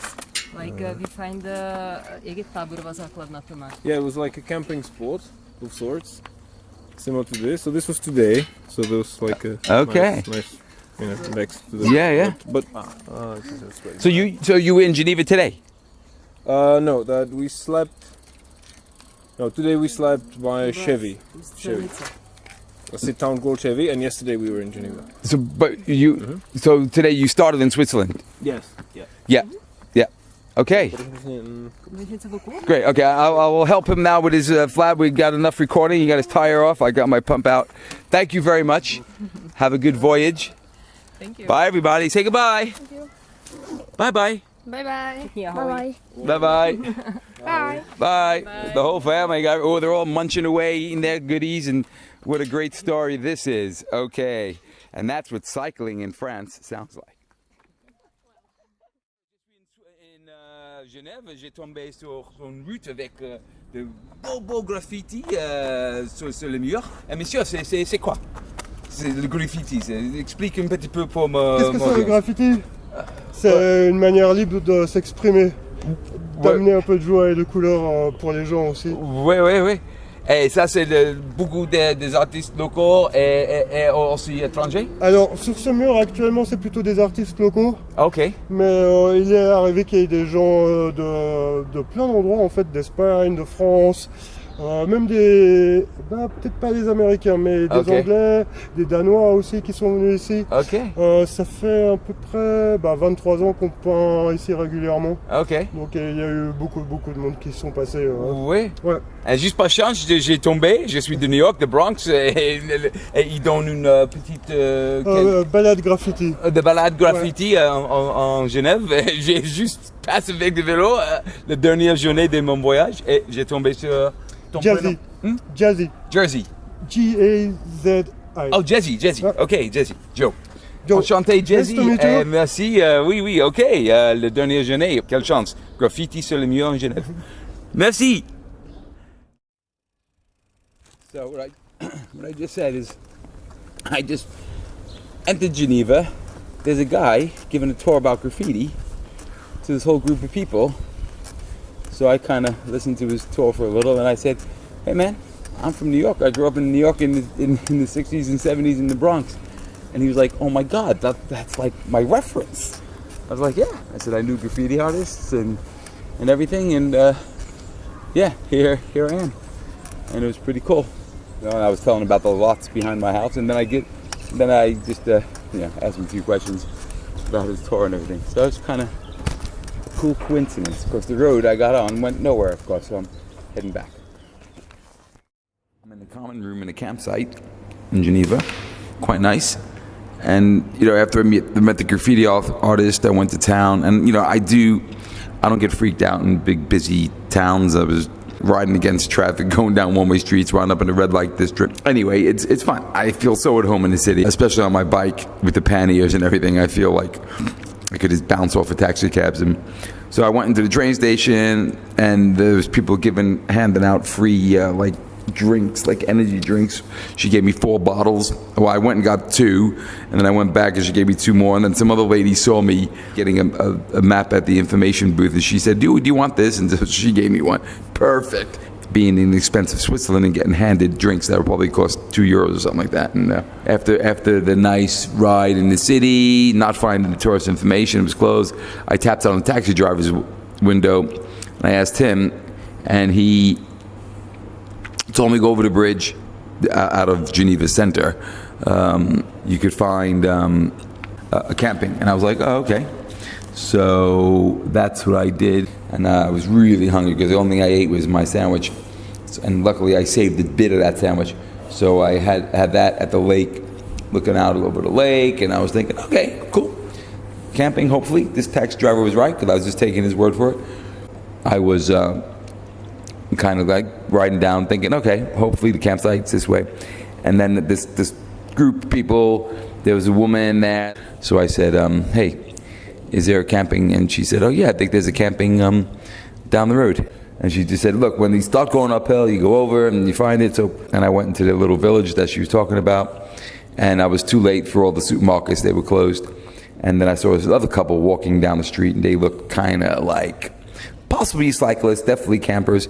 And I was like, hello. And they said to me, I know what you're going to ask, where's the camping? You know, it was like, it's so nice speaking French, because this whole tour was made that much easier using a paper map only. I never once used a GPS personally, and it was great, you know, just asking questions. So anyway, I asked them where the campsite was. They say, go up to the roundabout, you'll see the campsite, you go down, and then as you go down, it's about 1 kilometer down, and you'll see it. It is a very, very nice campsite. I'm in the common room with a microwave, there's a swimming pool, and everything. So it's, you know, my taxi driver, my woman on the street, pointed me in the right direction. And like I said, I'm past getting nervous on trips. And so I knew something would happen, and I tensed up, and I'm ready. Luckily I had a little bit of leftover mozzarella and some spices and a little piece of bread. So I just spread some oil on the bread, spread some mustard on the bread, put some spices, some chili, put it in the microwave, melted the cheese on it, so you can have like a sort of pizza, which was perfect because it's 10 o'clock at night now. So I had it at 9, and then I marked my map, made it to Lake Geneva, 803 kilometers. It was tough at times, but it was mostly great. And here I am. So yeah, a couple more days, and then I get my lift back to Montbron. So tomorrow I think I'll just walk around Geneva. I'll probably stay in this campsite 2 nights. I haven't had a rest day. It's my 10th day on the road. Okay, so anyone out there wants to do some cycling, man, I hope you get inspired by all of these interviews that you've heard, and all these families traveling, people with 5 kids, people with 3 kids, people with 2 daughters, ladies, and older people, younger people, all sorts of people that I've met on the road, and the locals and everything. Anyway, it's official. The cycle leg of the tour is kind of done, and that's what cycling sounded like in France. I really hope you enjoyed this, my first podcast. Bye.